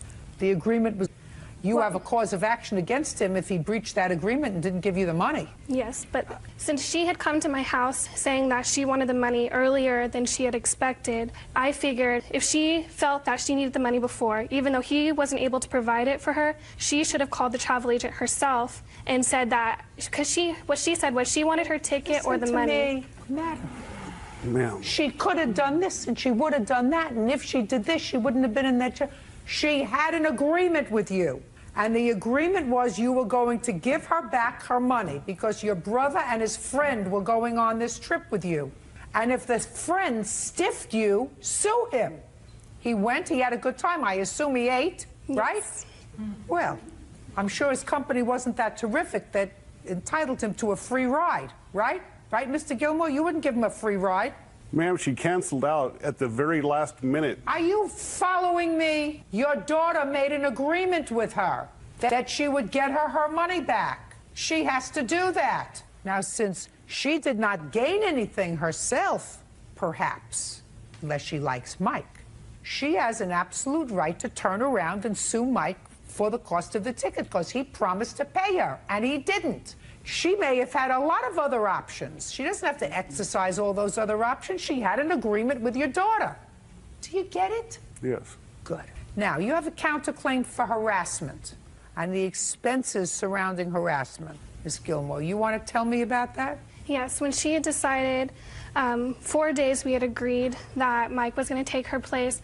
We had made the agreement that he was going to pay after, and she kept constantly calling saying that she wanted the money earlier, and I told her that I didn't have it and that Mike hadn't given it to me, and she kept calling me, harassing me, and showing up. She showed up at my house the day before saying she wanted the money or the ticket, and the option was that she could call the travel agent and say that she wanted her place back because I didn't have the money. So she was constantly calling me, and then after she had left our house, she had called our mutual friend who also went, inquiring about my car, wondering where my car was going to be where we were on the cruise, and I just bought a brand new car, so I was wondering why she wanted to know where my car was. Just a second, how do you know Brittany called your friend? My friend, the one who went on the cruise, told me. Well, you can't tell me that, madam, that's hearsay. Okay.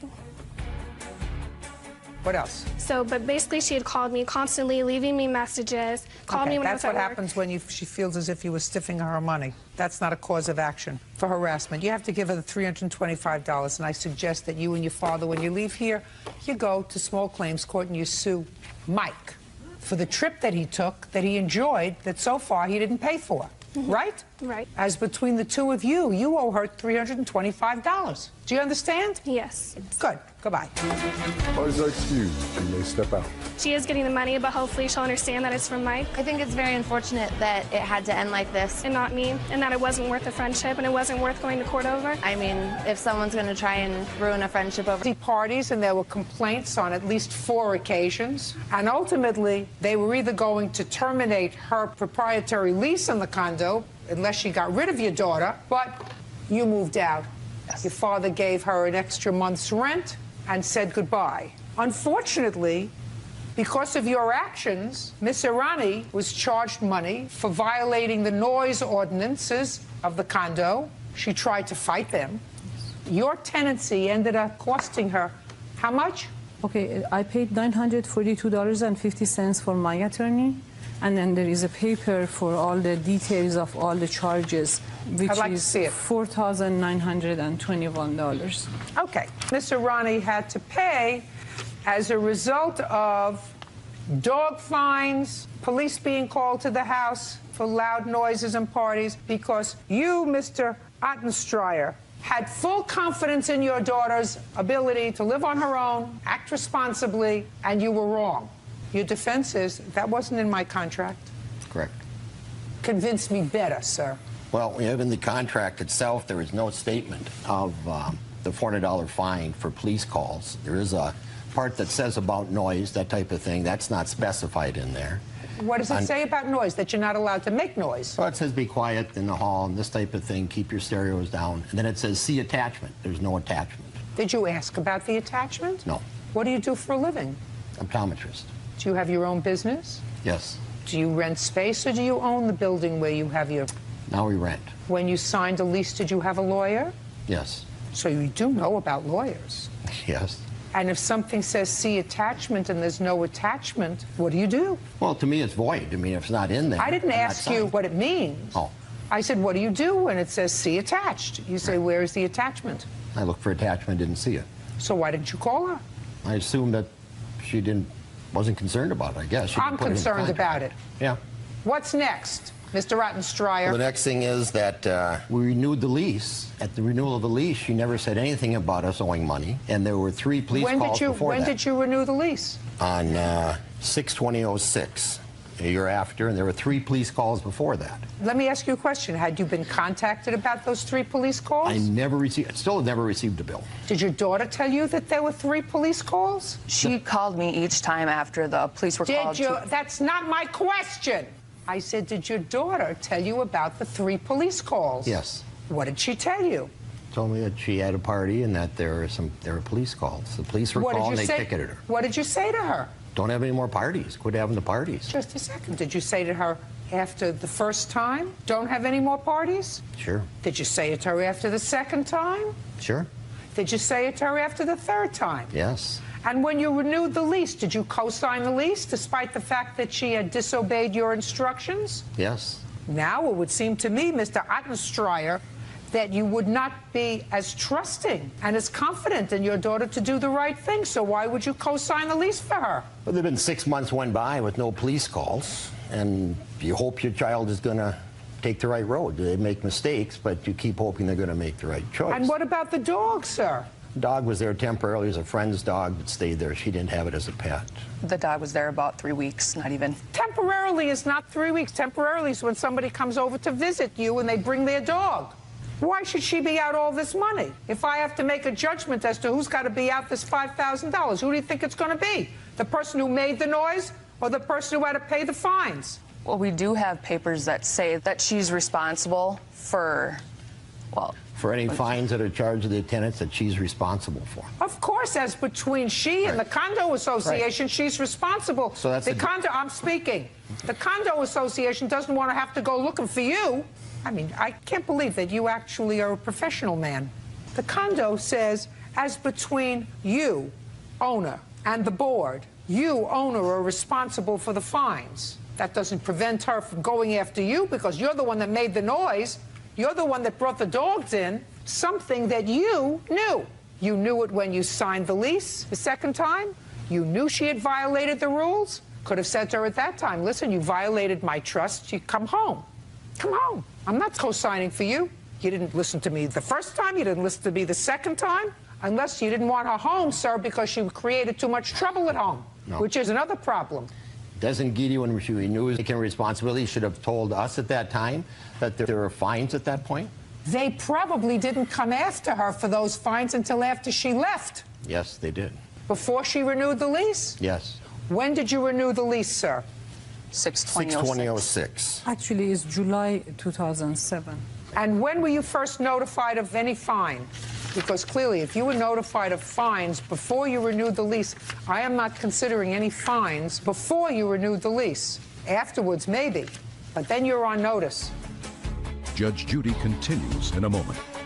Your Honor, I have her email, what she told me. She I don't said care that what she told didn't you. do I don't care if she anything told you wrong. that the sky was green. Listen to me very carefully. I believed her. I don't care whether you believed her.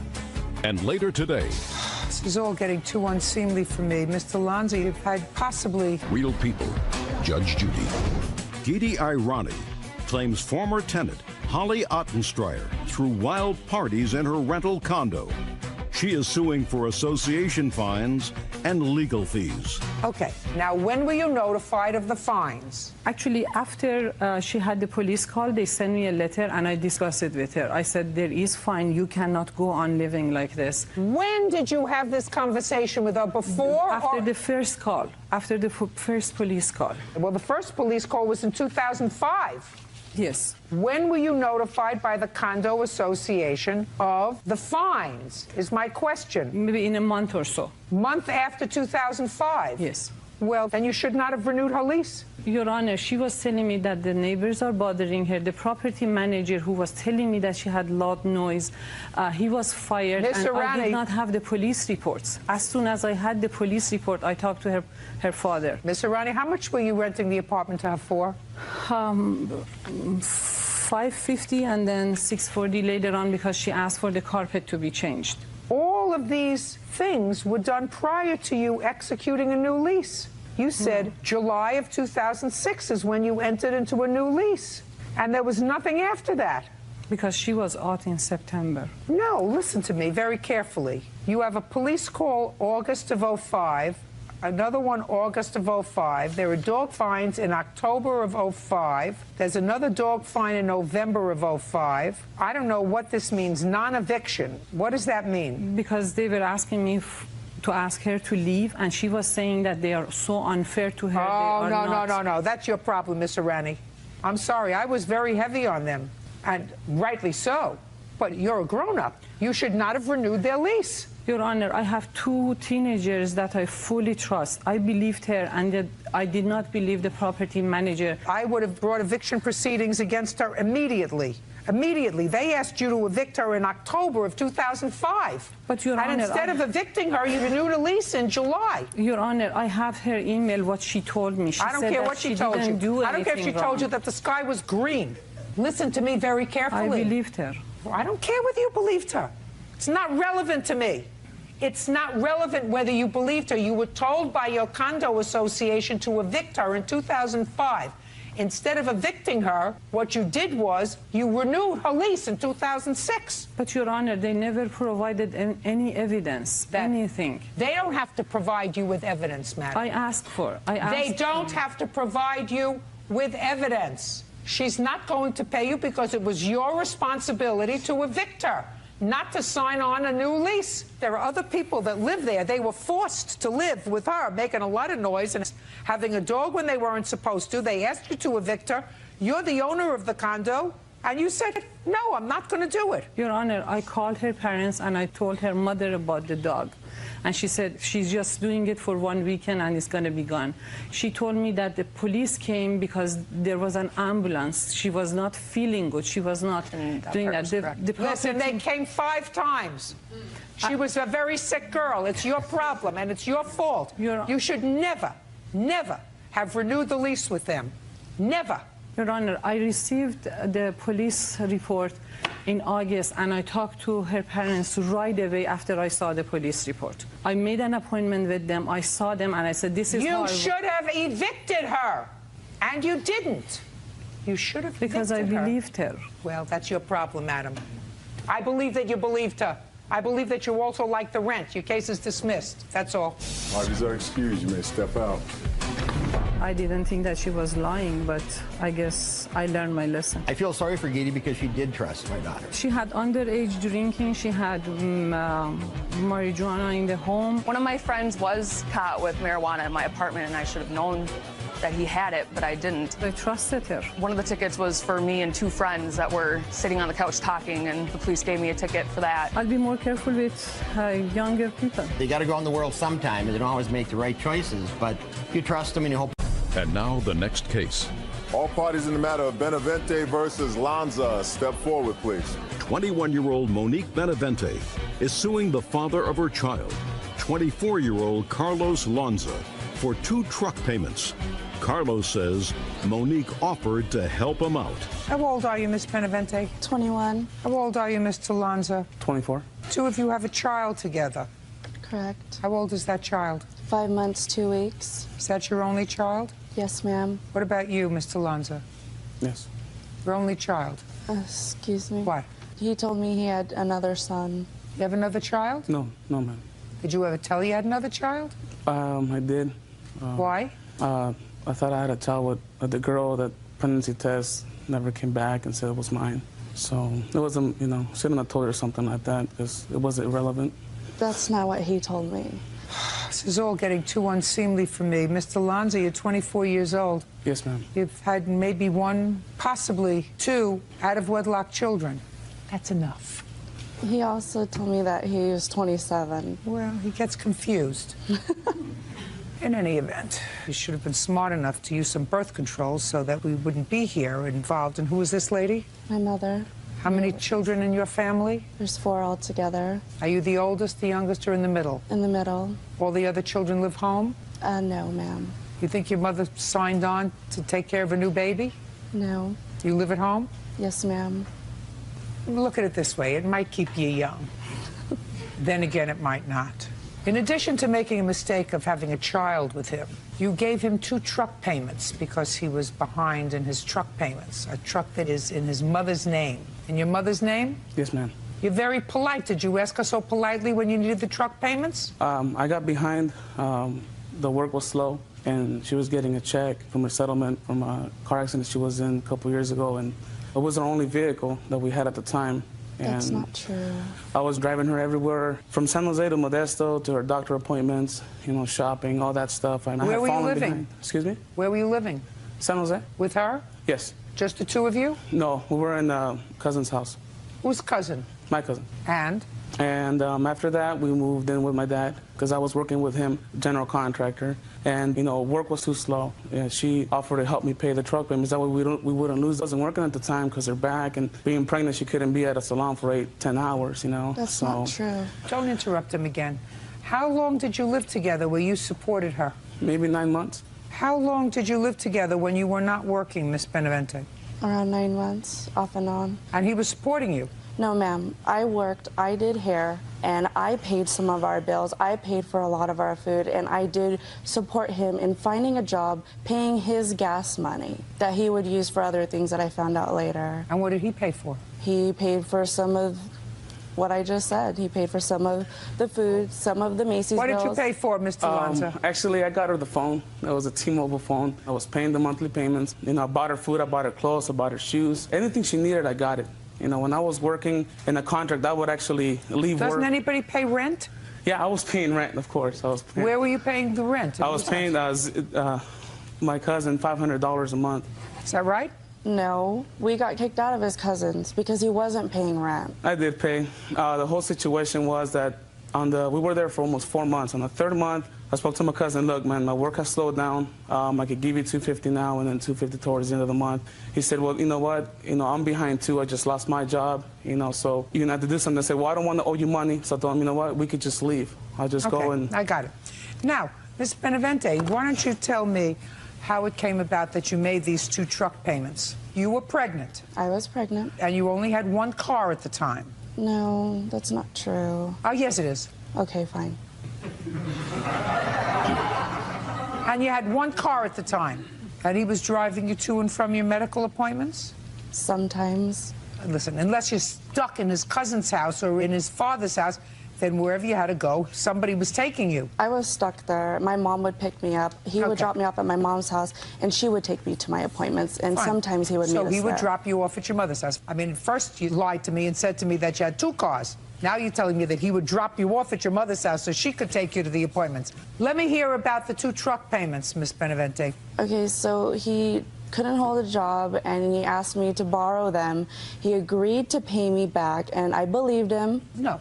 Tell me what he said to you. Where were you? Where was he? Tell me about it. We were at his dad's house, and he asked me, he said, look, I can't work unless I have a car. It's going to get repossessed. My mom's credit's going to get ruined. Can you please help me out? And he said, I promise I will pay you back when I get a job. When he got a job, he never paid me back. Did you tell you would pay her back? No, ma'am. The whole thing about us living together means, I mean, I would think when you... No, don't tell me what you think. Anyways, tell me what was said. I need these truck payments because now we're going to lose the only vehicle. So she said, fine. We made the payments and everything was fine. In what month did you make the payments? It was either late December, early January. And when did the 2 of you separate? June. In June? Yes, ma'am. Between January and June, did he pay for the truck? He didn't pay me anything. And you lived together? Yes. And it was after you separated that you sued him, is that right? Yes, but I continuously asked him to please pay me back.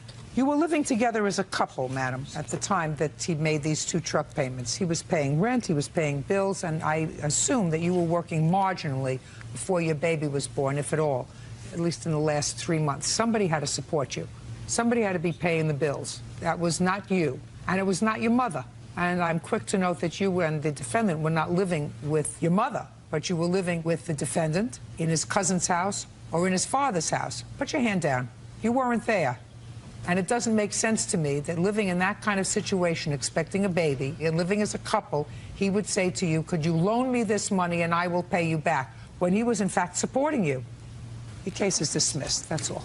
Parties are excused, you may step out.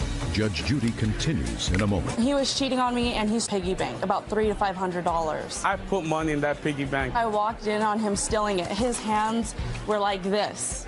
Yeah, I was putting money in the piggy bank for my son. He doesn't pay child support. He doesn't do anything for our son. I haven't seen my son the past 4 months because the only way is to go to her mom's house, and that's not okay with me. Well, we'll see him in court. My family loves my son too, and you know, we're gonna fight. We're gonna get this going. We had many talks in reference to jobs, holding a job, showing interest in getting a job. We'd sit and have coffee and talk. Her mom's really controlling. She wants to be in control of everything and wants to put a lot of things in her daughter's mind. This is really unbelievable. Do not date him. He's a liar and he's a sociopath. The one who's crazy is really her because she had a good guy. I don't want anything to do with it. Jessica Eveler says her half-sister, Melanie Zampino, stole furniture during tenancy in her home. Jessica claims she kicked Melanie out because she was using drugs. Miss Eveler, the defendant is your half-sister, and according to what I read, you only recently, in the last few years, had a relationship with each other. Yes. According to your complaint, you rented a home that you own to your sister with the understanding that she would have an option to buy it after she paid rent for a while. Yes. Subsequently, within a relatively short period of time after she moved in, you evicted her. But your lawsuit wants your furniture back. And you say when you left some furniture in the basement that was yours. You allowed her to use some furniture. But when she moved out, she took your things. The defendant says that you gave her a living room set, that the bedroom furniture that you claim you want back was actually repossessed by the company that you had rented it from, so she doesn't have that. And she is counterclaiming because she says that because of your precipitous behavior, which was not warranted by anything she did, she was forced to move, she had moving expenses, she was forced to move very quickly, and she wants to be compensated for that and all of her emotional distress. When did you lease her your house? It was in July. And when did you evict her? I gave her notice September 10th. Had she paid rent in August? Yes. Had she paid rent in September? No. Why did you evict her? There was drug usage going on, and I only agreed to 4 people living in the house. How did you know there was drug use going on in the house? August 24th, my uncle came there, and they smoked it right in front of him. Smoked what? Pot. Who did? Melanie and a guy named by the name of Brandon. You agreed, you said, for 4 people to live in the house? Yes. Who were the 4 people? Her, Christina Church, which is right over there, and they're... Is this a friend? It's my roommate. We've lived together for 9 years. Okay. And they have each 1 child. How many people were living there? Between 7 and 8. Who else was living there? I got 2 people that were not even residing there, a piece of mail of theirs. Can I see? Mm-hmm.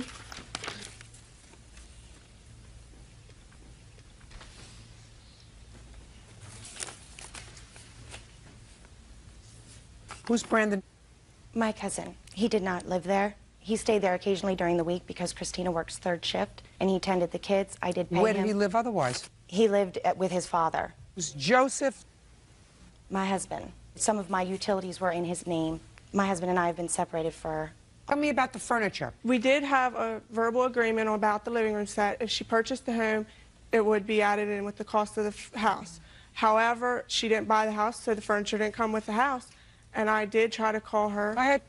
Let's deal with the living room furniture first. Okay. When we discussed the house, she said to me, you can have my washer and dryer, you can have my living room set, you can have the bedroom set if you pay the last $150 to Color Time where she was renting her bedroom set from. I said, I have an antique set, I don't want the bedroom set, but I will take the living room set because mine is used. The living room set was stained with marker. One of her children must have wrote on it. Her husband works on cars. There's massive grease marks on the one where he must have sat regularly, which I have all pictures to show. She gave me the living room set. She never said if you purchase the home or if we don't come back, Because when she actually on September 10th asked me to move out, she told me it was because her grandmother threw her out of the house that she was staying in South Carolina. I do not use drugs, and I'm Can I see a picture of this living room set that she wants back? Of just the living room set in question? Mm-hmm. Because I did bring pictures of my old living room set just to show you why I would switch.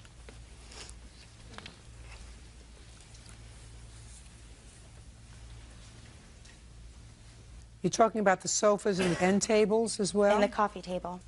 And I did attempt to take pictures of the markings. Well, when I left, there might have been a little bit of like grease stains, but there was no marker on my living room set. It was only... When did you purchase it? February of 2 years ago. You have a receipt for it? Mm-hmm. Can I see it, please? And who lived in the house with you? My husband and my 2 children. How old are your children? 1 and 2. This doesn't tell me when you purchased it. Take that, please, Lord. Return that to her. I don't know what this furniture looked like when you left, but certainly a month later, it looks pretty used and pretty abused to me. And when you have 2 young children, that's what furniture like this looks like. Certainly not worth much. You'd have to pay somebody to take it out. You would. You'd have to pay somebody to take out these 2 sofas. What's next? What about the bedroom's furniture? I purchased that, and I actually have the original bill. And when I got into my house in late September, I came to clean it up and stuff. The bed was set up, but it was sliced. The bed was set up in the basement like someone had been sleeping there. So what are you talking about? Just the mattress? The mattress and the headboard was damaged, and I have pictures of that. Who slept on the mattress? When we lived there, me and my husband. When I lived there, no one. I had my own set. Fine. Did you slice the mattress? I did not. I also have a letter from Color Time stating that they repossessed her bedroom furniture that she left in the basement. We're not talking about that. We're talking about the mattress. Oh. And they took the dressers, by the way, because I had asked them to take the dressers. We're not talking about a whole bunch of money. I mean, we're certainly not talking about $3,500. Maybe we're talking about $100. I'm just trying to figure out why we're all here. I'd like to make a statement on that. Go ahead. Judge Judy, because I feel that we're here for the same reason that Jessica, the only time she ever interacts with me is when there's trouble to be made. When she needs something, she'll call me. When she needs a babysitter, she'll call me. I actually paid money to find her because I wanted to know my sister. And the only thing that's coming out of this, no matter how you look at it, is a destroyed relationship. That's unfortunate. When did she tell you to move? September 10th. And when did you move? She gave me until September 28th when she started calling the law and having her stepfather threaten to put me out the quote-unquote old-fashioned way. Did anything happen September 10th that precipitated this? No. I basically had coming back to Pennsylvania. My grandma her name's on the house also, so she had a decision to make, and she made that. That doesn't give me an answer. That's a lot of double talk. You were coming back to live there, is that right? Yes. All right, so you were coming back to live there, so you told her to move. Yes, well, the drug usage was the reason why. No, no, because if the drug usage was the reason why, you would have told her to move on August 24th or August 25th. You didn't. Or the 26th, 27th, 28th, 29th, 30th, 1st, 2nd, 3rd, 4th, 5th, 6th, 7th, 8th, and 9th. You told her to move on September 10th because you had to come back to your house. So stop making up excuses. You get it? Yes. And you had a responsibility to give her 30 days notice. You didn't do that. In that town, you only have to legally give 10 days. Because you're not allowed to legally rent without a renter's permit, and she didn't have one. Not nice. Okay. So you get nothing. Not even the $100 that maybe your mattress is worth if it was destroyed, and maybe your coffee tables were worth. Because what you did was the wrong thing, because they're living there with, let's say, 4 people, including 2 children. Mm-hmm. 2 children who by September 10th have started school, have settled in, and because you can't live where you were going to live and had to come home, you told them to move and gave them what I consider no notice. Not even the right thing to do to a stranger, but to do to somebody who's related to you? Outrageous. Now, where did you move? I live in Dover. I'd like not to say exactly where because Fine. Did you pay her September's rent? I did. I have that here. Can I see it, please? Then she didn't pay August. She paid 1 month. How many months' rent did you pay? I only paid September because when she moved, I was supposed to move in September 1st. When she moved, she had gone down to South Carolina and came back. There was some, like, flooding. People were messing around with her house. She said, Melanie, please just move in as soon as possible. I had to clean up as well. Just a second. When did you move in? Mid-July. Well, then you should have paid 2 months' rent. You only paid 1. You saved a little bit of money so that you had enough money to put down on another apartment. I'm gonna entertain. Yes, the only problem that I had was just finding something. I mean, we moved, we And you lived found just fine. something? Yes. That's good. Can I say something, Matt? The electric and gas was shut off September 22nd. When my grandfather went, the 26th, everything was moldy, the freezer, everything. So they were out for a Listen while. to me very carefully. You did the wrong thing. You wanted to move back to your house. You wanted her out. It had nothing to do with drugs or other people living there. It had to do with you coming home because you had no place else to live. So I don't know why you're suing her, because the truth of the matter is, if you hadn't brought this lawsuit, she wouldn't have counterclaimed. She was willing to forget it. Yes, I made very, I Forget redid an it. entire It's over. room. It's over. You did the wrong thing. You owe an apology, not a lawsuit. Case is dismissed. That's all. Parties are excused. You may step out. 9-year-old Bethany Tolbert called her foul names and split her head open with a telephone. Bethany claims it was an accident. Order. All rise. Your Honor, this is case number 184 on the calendar in the matter of Keeman versus Tolbert. Thank you, Bird. You're welcome, Judge. Parties have been sworn in. You may be seated. Have a seat, sir. Ma'am, have a seat. According to these papers, Ms. Keeman, the defendant, this young lady, assaulted you at a fast food restaurant where you are a manager and she was an employee. Correct. When did this happen? On December the 26th, approximately 8 p.m. in Cincinnati, Ohio, on Vine Street. How long had you been working at this restaurant? I was a substitute manager, but I had worked there maybe 3 or 4 times. My main home as a manager was in Tri-County. And how long have you been working for this establishment? 2 years, 3 years approximately. And what kind of work did you do there? I was just on the register. You mean you were a cashier? Uh-huh. How long had you been working there? I had worked there for about 3 months, and then I was like on a leave. I didn't work for about a month, and then I had just came back. It was like my 3rd day back. 3rd day? Mm-hmm. Had you met her before? No. So, Ms. Keeman, would you tell me what happened on this day in December? On December the 26th, I was a substitute manager at Hardee's Restaurant, and we always have a main duty of like working on the cash register and secondary duties, sweep the floor, get iced tea ready and such priorities. I had given her task to do, and she was on the phone. Beth Tolbert. You're her mother? Yes, I'm her mother. And I gave Beth Tolbert her duties, and she was on the phone. I came back a little bit later after cleaning the restrooms and doing some of her chores, and she was still on the phone. And I repeated that she must get off the phone. I thought maybe I'll give her a break because I'm a benevolent manager. And I gave her another chance to please do her duties and get off the phone. She stated she wanted to call her mother, but I don't know who she called. And there was a lot of profanity and a great deal of yelling on front line. As a manager... Okay, so let me stop you right there. Yelling and profanity by whom? Beth Tolbert. And who was she yelling at? Somebody on the telephone telling them what a mean vulgarity word I was, making her do something other than just ring on the cash register. And where is the phone situated as opposed to where the patrons are? The phone is situated by drive-through, and she was on front line. She had to go over and use the phone behind an wall, like, to use the phone. But she was supposed to be on the cash register. That's correct, Your Honor. So she couldn't be on the cash register if she was on the phone? That's correct. Well, after there was a lot of profanity, did she finally hang up the phone? I asked her to please clock out. I gave her a choice. Clock out meaning? Meaning that she should leave the restaurant, and that's all. She would be paid for the day that she could go home. She had a choice, either get off the phone or clock out. So I finally asked her to clock out. I said, if you don't leave, I will have to call the police, because at that point it's criminal trespassing. And we are taught in our managerial duties that you exercise this to the employees, that they do have other duties, and that when they're off the clock they could use the phone, but not when they're supposed to be doing their work assignments. That's my managerial right. And I asked her, I said, would you please clock out? And she went to the cash register to clock out. She said, give me that phone, I'll call the police.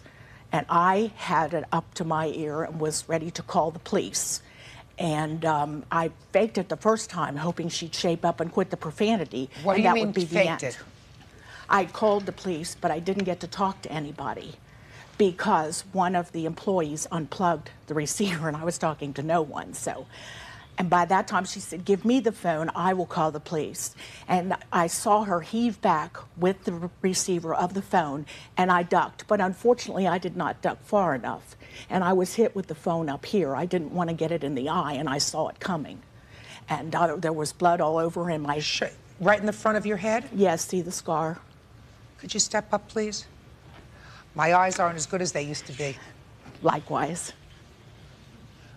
All right, there's about a scar that appears to be about 2.5 inches long. This is the mark right here that you're talking about? Yes, and it was 3 deep, and I had a picture. Did you see this? Did you see the scar on her forehead? No, I haven't.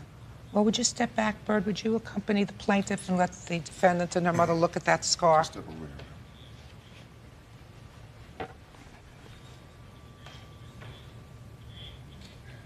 Okay. You had stitches in your head? Yes. How many? I had 12 to 14 on the top layer, and they told me it was 3 deep. I have no idea what the total is. I have medical reports. How long were you out of work? I was out of work. I was told to stay off by 3 weeks. I was told after 8 days. Don't tell me what you were told. Just tell me how long you stayed out of work. 3 weeks? 4, 5 days. And tell me what kind of pain, if any, you had in your head. I have never had headaches in my life, and I have one every day since I have been hit. I am also losing my eyesight in this eye, which the doctors are watching me very closely. I have all my medical reports, Your Honor. Now, you were arrested, is that correct? No. Were you taken into police custody at any time? No, I wasn't. Are you telling me that there was no trial in any other court? Because according to these papers, there was a trial in another court. Yes, there was a trial, but I'm saying I didn't get arrested or anything. The police didn't take me. How did you get to court, madam? We got a letter in the mail. It was a hearing. She filed a juvenile complaint. Ms. Keeman did. And that's where we went to court for a hearing, an assault charge. Okay, well, that's a trial. Hearing is a trial. Yes. It's just that you are 16, is that right? 17. 17? She was 16 when it occurred. All right, let's hear your version of what happened. Okay. When I got there, Phyllis was with another manager there. And she was a really nice person when the other manager was there. And, like, if you get a break or something, no matter what, when people come in, you have to go back to the register. And so, like, and I had a sandwich, and the whole time I had to keep coming back and forth. I couldn't go. Couldn't go where? I couldn't go to my break. I couldn't eat my sandwich because people kept coming in. So then the manager had finally left, and there was no more. It was like we were completely dead, and I went ahead and ate my sandwich. And then Phyllis, you know, she got mad because she didn't know that I had asked the other manager right before she had left or anything. And so that, you know, like, that's kind of how, like, the attitude started towards me. And the phone rang, and she answered the phone, and it was for me, and she told me I could use it. And I got on it, and Who was on the phone? It was just one of my friends. He asked, "What are you doing?" "Nothing, working." And then she runs back, "Get off the phone now. You can't be sitting here talking about me," and all this stuff. And I hadn't said a thing about her. And, you know, I got off the phone, and I was told to sweep behind the counter. So I said, okay. And while I was sweeping and everything, she was, like, over by the bathrooms, just screaming something at us. And we couldn't hear her. And, you know. And What do you mean you couldn't hear her? If she was screaming, how could you not hear her? We could hear her yelling, but we couldn't hear what she was saying. Judge Judy continues in a moment. She's allowed to give you an attitude, madam. She's the boss, applesauce. Real cases, real people. Judge Judy. Restaurant manager Phyllis Keeman is suing her former employee Bethany Tolbert, claiming she split her head open. Bethany says it was an accident. You said she was screaming at you, but how do you know she was screaming at you if she was screaming at all if you couldn't hear her? No, I'm saying that she was yelling. She was just yelling something towards us when we didn't know what she was saying. And then she came up to the front. She finally came up, and she got, like, directly in front of me, and she screamed it again. And so... She screamed what? She screamed to get over and mop this effing floor now. And so I heard her, but I said, "What you say?" Because, you know, because I was kind of upset because, you know, she was right in my face. And so she said, "Yo, you didn't hear that?" And so she repeated it again. And I told her I was sweeping the floor, and I said, "You know, so you really don't have to speak to me that way." And she said, oh, I'll talk to you how the F I want to talk to you and all this stuff. And so that's when me and her started arguing. And so she told me to clock out. And the thing with that job is that on any hour, there's like a print off that goes off, and it's 5 minutes before and 5 minutes after, and you can't clock out within that 10 minutes. And it was 8 o'clock on the dot, and I couldn't clock out. And I told her, and she said, so she picked up the phone and said she was calling the police. Then she hung up the phone. She got on the phone and said she had an insubordinate employee and she wanted her arrested, and hung up the phone. That's all she said. And so, and I kept telling her, you know, I couldn't clock out. She's like, get out of here. She's screaming and everything, acting like I was gonna hurt her or something. And I'm like 12 feet away from her. So I said, well, look, I said, you need to call them back and tell them that I have 5 minutes, and I'll leave in 5 minutes, because we have always been we were told that we're not allowed to let any managers clock on ring in on our registers. We're not allowed to let anybody clock us out, and no matter what the reason is. So I couldn't clock out, and I didn't know her either, and so I said, well, I'll call them. I said, I'll call them back. And so I went and I picked up the phone. The phone was on the receiver. I picked up the phone. She grabbed me and started shaking me. And that's how we were pulling each other like this. And she finally pulled the phone out of my hand, and that's how she got hit. Show me with your mother how that happened. Let's say your mother is the plaintiff. Show me, Ms. Tolbert, because that's what you said in your answer. You just showed me this motion that you were tugging over the phone. So show me how she got hit on the top of the head. Okay, she's shorter than me. It's like the way. Use the cup as the phone. All right. Okay, so this would be the phone, and I'm holding it. And I'm pulling it like this, and she's holding me here. Would you do that, please? I grabbed the phone. Okay, she's grabbing me here and on my wrist. And we're pulling back and forth like this. And that's how she got hit, and she finally pulled it out of my hand. That's how she got hit, on the top of her head? Yeah, she's shorter than me. Now, you weren't there, is that right? That's correct, I wasn't. Do you know anything about this case? Yes, ma'am. From your daughter? From the testimonies that I've heard, all of them. I've heard the testimony. I don't have to rely on anybody else's hearing the testimony of the witnesses. I'm relying on common sense. You do not get, if you're struggling over a telephone, a gash to the top of the head that's 3 inches long. You don't get that. I've heard this lady testify. It doesn't sound to me as if this is the kind of lady who is going to use the F word over and over again in speaking to your daughter. I want to tell you that. Just doesn't strike me that way. Now, I have just a couple of other questions for you. You took a leave, you said, from this job for a month. Why? I was sick. What was the matter with you? I have migraines, and I was having some stomach problems and stuff. How many jobs have you had? I've been working since I was 14. So one job I worked at for 2 years. What happened to that job? I quit. Why? Because it was old to me. I found a better one. Judge Judy continues in a moment. She's a very good actor, and that's what her really job should be. And later today. Just a second. I know what your argument is. I'm very smart. This is not a complicated case. You know, this is not the Scopes trial. Real cases, real people. Judge Judy. Restaurant manager Phyllis Keeman is suing her former employee Bethany Tolbert, claiming she split her head open. Bethany says it was an accident. You assaulted this lady. She was your boss. Let me tell you something about bosses. And your mother, who takes your side in this case, even though she wasn't there, better listen very carefully. Life is sometimes not fair. And when you raise children, you're supposed to raise children to understand that there are certain authority figures. Like you start out when you're a teacher in a school. As a teacher in a school, my mother always taught me that right or wrong, the teacher was right at that moment. When the teacher told me to do something, I did it. I may come home and complain to my mother later, but I don't tell the teacher to go take a walk.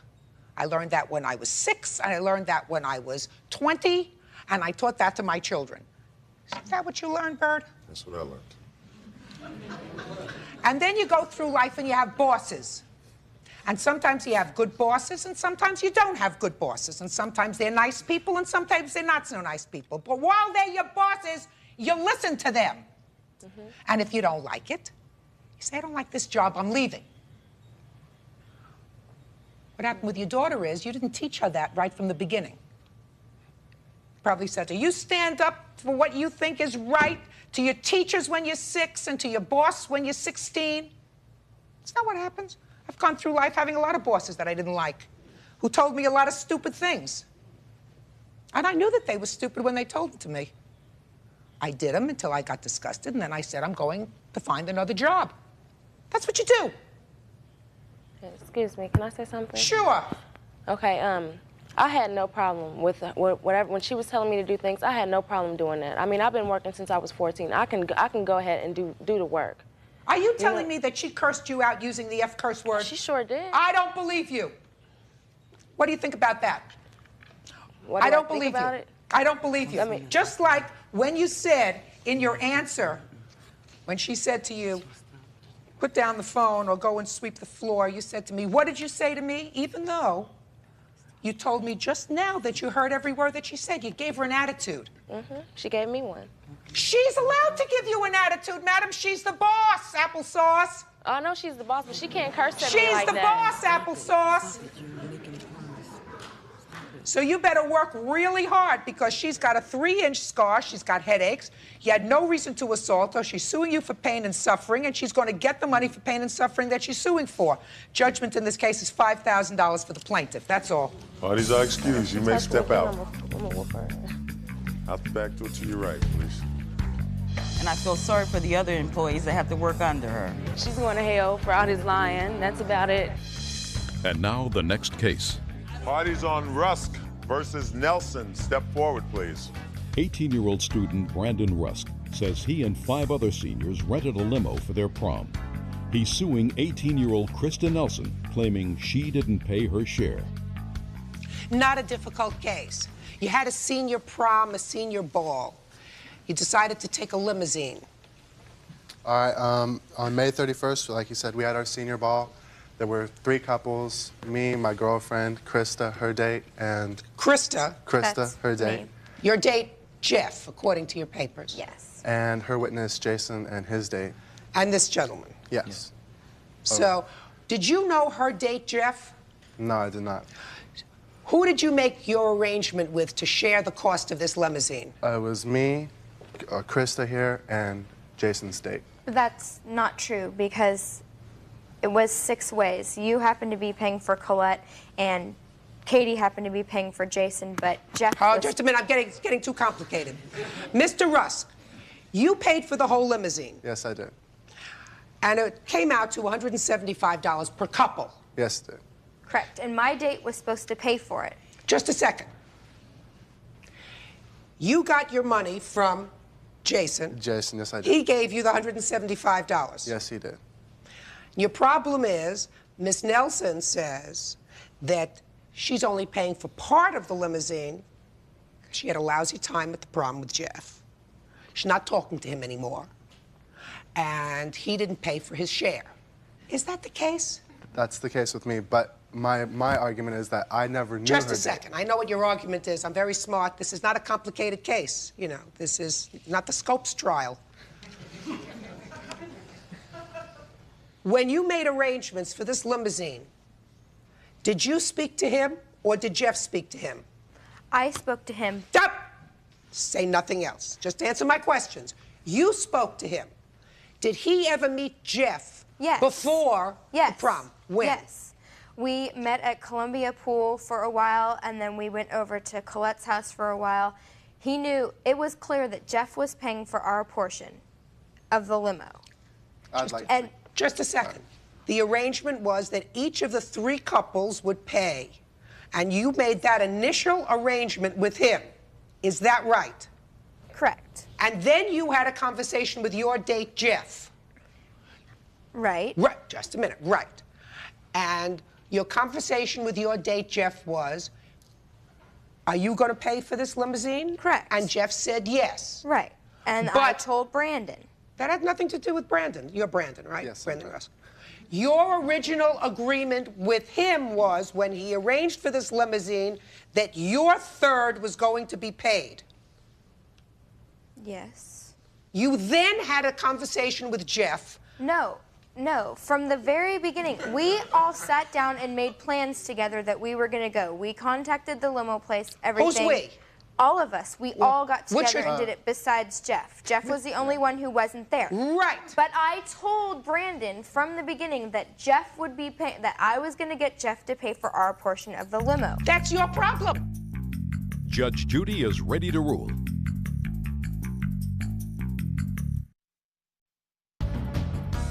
Don't you hear what you're saying, madam? Jeff wasn't there when you made the arrangements. He relied on the fact that you, as his friend, were going to be responsible for a third of it. You later spoke to Jeff, because Jeff wasn't there when you made these arrangements, according to your own statement. Look, you gotta pay for your portion. You wanna sue Jeff? Sue him. He shouldn't be out the money. And I agree. Good. $175 for the plaintiff, that's all. Parties are excused. You may step out. Judge Judy will continue in a moment. And on the next Judge Judy. The night of senior ball, it ended up being a bad experience, and he basically left all night long, and I wasn't with him at all. We went through the senior ball as planned, you know, had a good time except for Krista and her date. But Krista had a good time on her own. Can we get a hug, Krista? Yeah.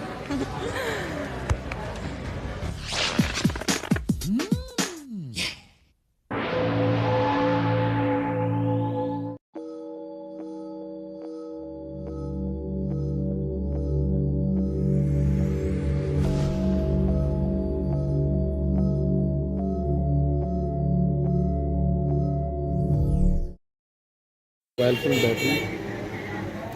It is a 5000 megahertz battery, which is very long battery timing.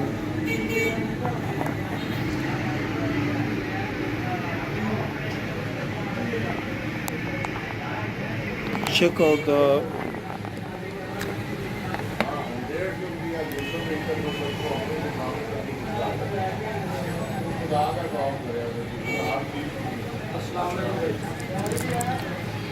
it's a very good condition and a very big long battery time for Android mobile phone. YPPS and other mobile phones are supported.